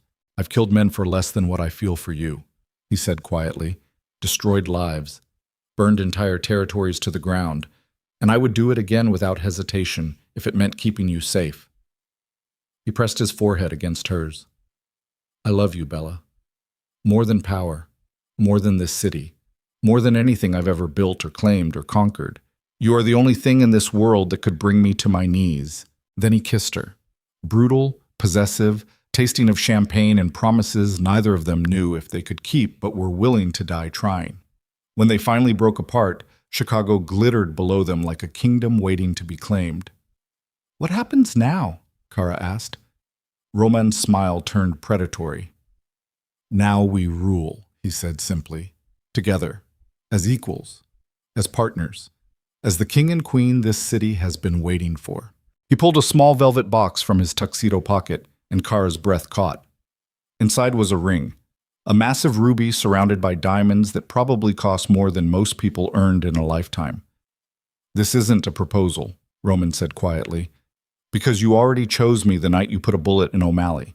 This is a declaration, a promise, a symbol that everyone in Chicago will recognize." He slid the ring onto her finger with devastating certainty. "You're mine, Khara Vale, and I'm yours. And anyone who tries to come between us will learn exactly why people fear my name." Khara stared at the ring glittering on her hand, a territorial claim disguised as jewelry, a statement that she belonged to Chicago's most dangerous sovereign, and instead of feeling trapped, she felt free. Because being claimed by a man who worshipped her darkness was infinitely better than being broken by men who feared her light. "Then let them come," Khara said, meeting Roman's eyes with fierce determination.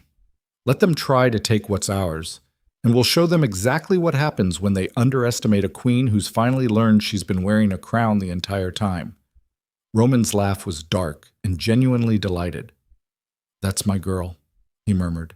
Then he kissed her again while Chicago spread out below them like conquered territory, completely unaware that its most ruthless sovereign had just found the one thing powerful enough to make him vulnerable, and that the woman who'd once run crying from a charity gala had transformed into something far more dangerous than any of them could have imagined. 6 months later, Khara stood in Roman's penthouse office reviewing financial reports for his legitimate business holdings when her phone buzzed with a news alert. She unlocked the screen absently, then froze. Damon Pierce found dead in federal prison. Her hands shook as she read the full article. Damon had been killed by another inmate during a fight in the prison yard. Stabbed 17 times, dead before the guards could intervene. The article called it a tragic example of prison violence. But Khara knew better. She turned slowly to find Roman standing in the doorway, his expression carefully neutral. "Did you?" she started. "He hurt you?" Roman interrupted quietly. "Made you hate yourself. Spent years trying to convince you that you were unworthy of love. So yes, Bella, I made certain he paid for that. Not immediately, not obviously, but eventually everyone who harms you answers to me." The declaration should have horrified her. Instead, Khara felt only a profound sense of closure. Damon Pierce had spent 3 years systematically destroying her self-worth, and now he was gone. Erased. Eliminated by the man who'd shown Khara she was never actually broken at all. "Thank you," she said quietly. Roman crossed the office and pulled her against him. "You never have to thank me for protecting you," he murmured. "That's what I do. That's what I'll always do. Because you're mine, and I guard what's mine with blood." Khara pressed her face against his chest and breathed in his familiar scent. Expensive cologne mixed with the metallic edge of violence that never quite went away. "I used to be so scared of you," she admitted. "And now?" Khara pulled back just enough to meet his eyes. "Now I know that the only thing scarier than Roman Viscari's darkness is living without it." Roman's smile was devastating. "Then I guess we're both exactly where we're supposed to be." They stood like that for a long moment, while Chicago hummed with life outside the penthouse windows, a city that belonged to them now in ways neither had anticipated, but both had earned through blood and betrayal and the kind of devotion that looked like obsession to everyone who didn't understand it. Later that evening, Khara stood before the floor-to-ceiling windows overlooking Lake Michigan, while Roman conducted business in his office. The ruby ring on her finger caught the light, and she found herself thinking about the woman she'd been just 6 months ago. That woman would have been terrified of everything Khara had become. The violence, the ruthlessness, the casual way she now discussed territorial disputes and financial leverage like they were normal dinner conversation. But that woman had also been dying inside. Slowly, piece by piece, destroyed by men who'd convinced her that taking up space was something to apologize for. The woman Khara had become understood something fundamental that her former self never had. Sometimes the only way to stop being prey was to become a predator. Sometimes love looked like obsession to people who'd never experienced devotion. And sometimes a woman needed to be broken apart completely before she could rebuild herself into something powerful enough to claim her own crown. Khara heard Roman's footsteps behind her, then felt his arms wrap around her waist as he pulled her back against his chest. "What are you thinking about?" he murmured against her hair. "About how far I've come," Khara said quietly. "About the woman who ran crying from that library. About everything we survived to get here." Roman's grip tightened. "Do you regret any of it?" Khara considered the question honestly. Did she regret uploading that virus? Regret the betrayal that had almost destroyed them? Regret killing Connor O'Malley? Regret becoming someone capable of violence? "No," she said finally. "Because all of it was necessary. The betrayal taught me that trust has to be earned, not demanded.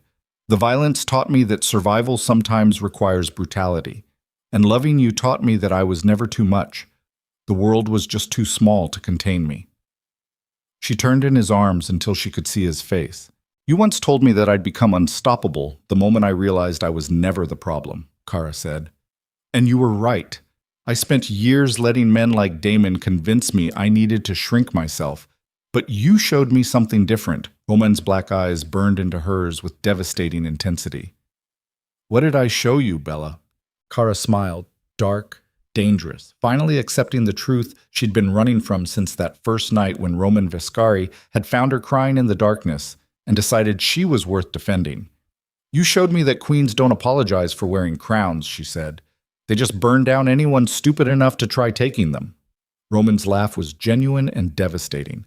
"That's my girl," he murmured. Then he kissed her while Chicago glittered below them like a conquered kingdom, completely unaware that its most ruthless sovereign had found something more valuable than power. He'd found a woman who looked at his darkness and chose to rule beside him anyway. And Khara Vale, the woman who'd once hidden from charity galas and believed every cruel word whispered about her body, had finally learned the truth that changed everything. She was never too much. She'd just been surrounded by people too small to appreciate her magnitude. But standing there in Roman Viscari's arms, overlooking a city that trembled at the mention of his name, wrapped in the kind of devotion that looked like obsession to everyone who didn't understand it, Khara finally felt something she'd spent her entire life chasing. She felt powerful, she felt worthy, she felt free. Because a woman becomes truly unstoppable the moment she stops apologizing for taking up space and starts claiming the entire room instead. And as Chicago's lights reflected in the penthouse windows like scattered diamonds against black velvet, Khara understood with perfect clarity that this was exactly where she was always meant to be. Not hiding in shadows, not shrinking herself for men too weak to handle her strength, but standing tall beside the most dangerous man in the Midwest, wearing violence like jewelry and darkness like a second skin, finally understanding that she'd been a queen all along. She just needed someone ruthless enough to show her the crown had always been there, waiting, ready, hers.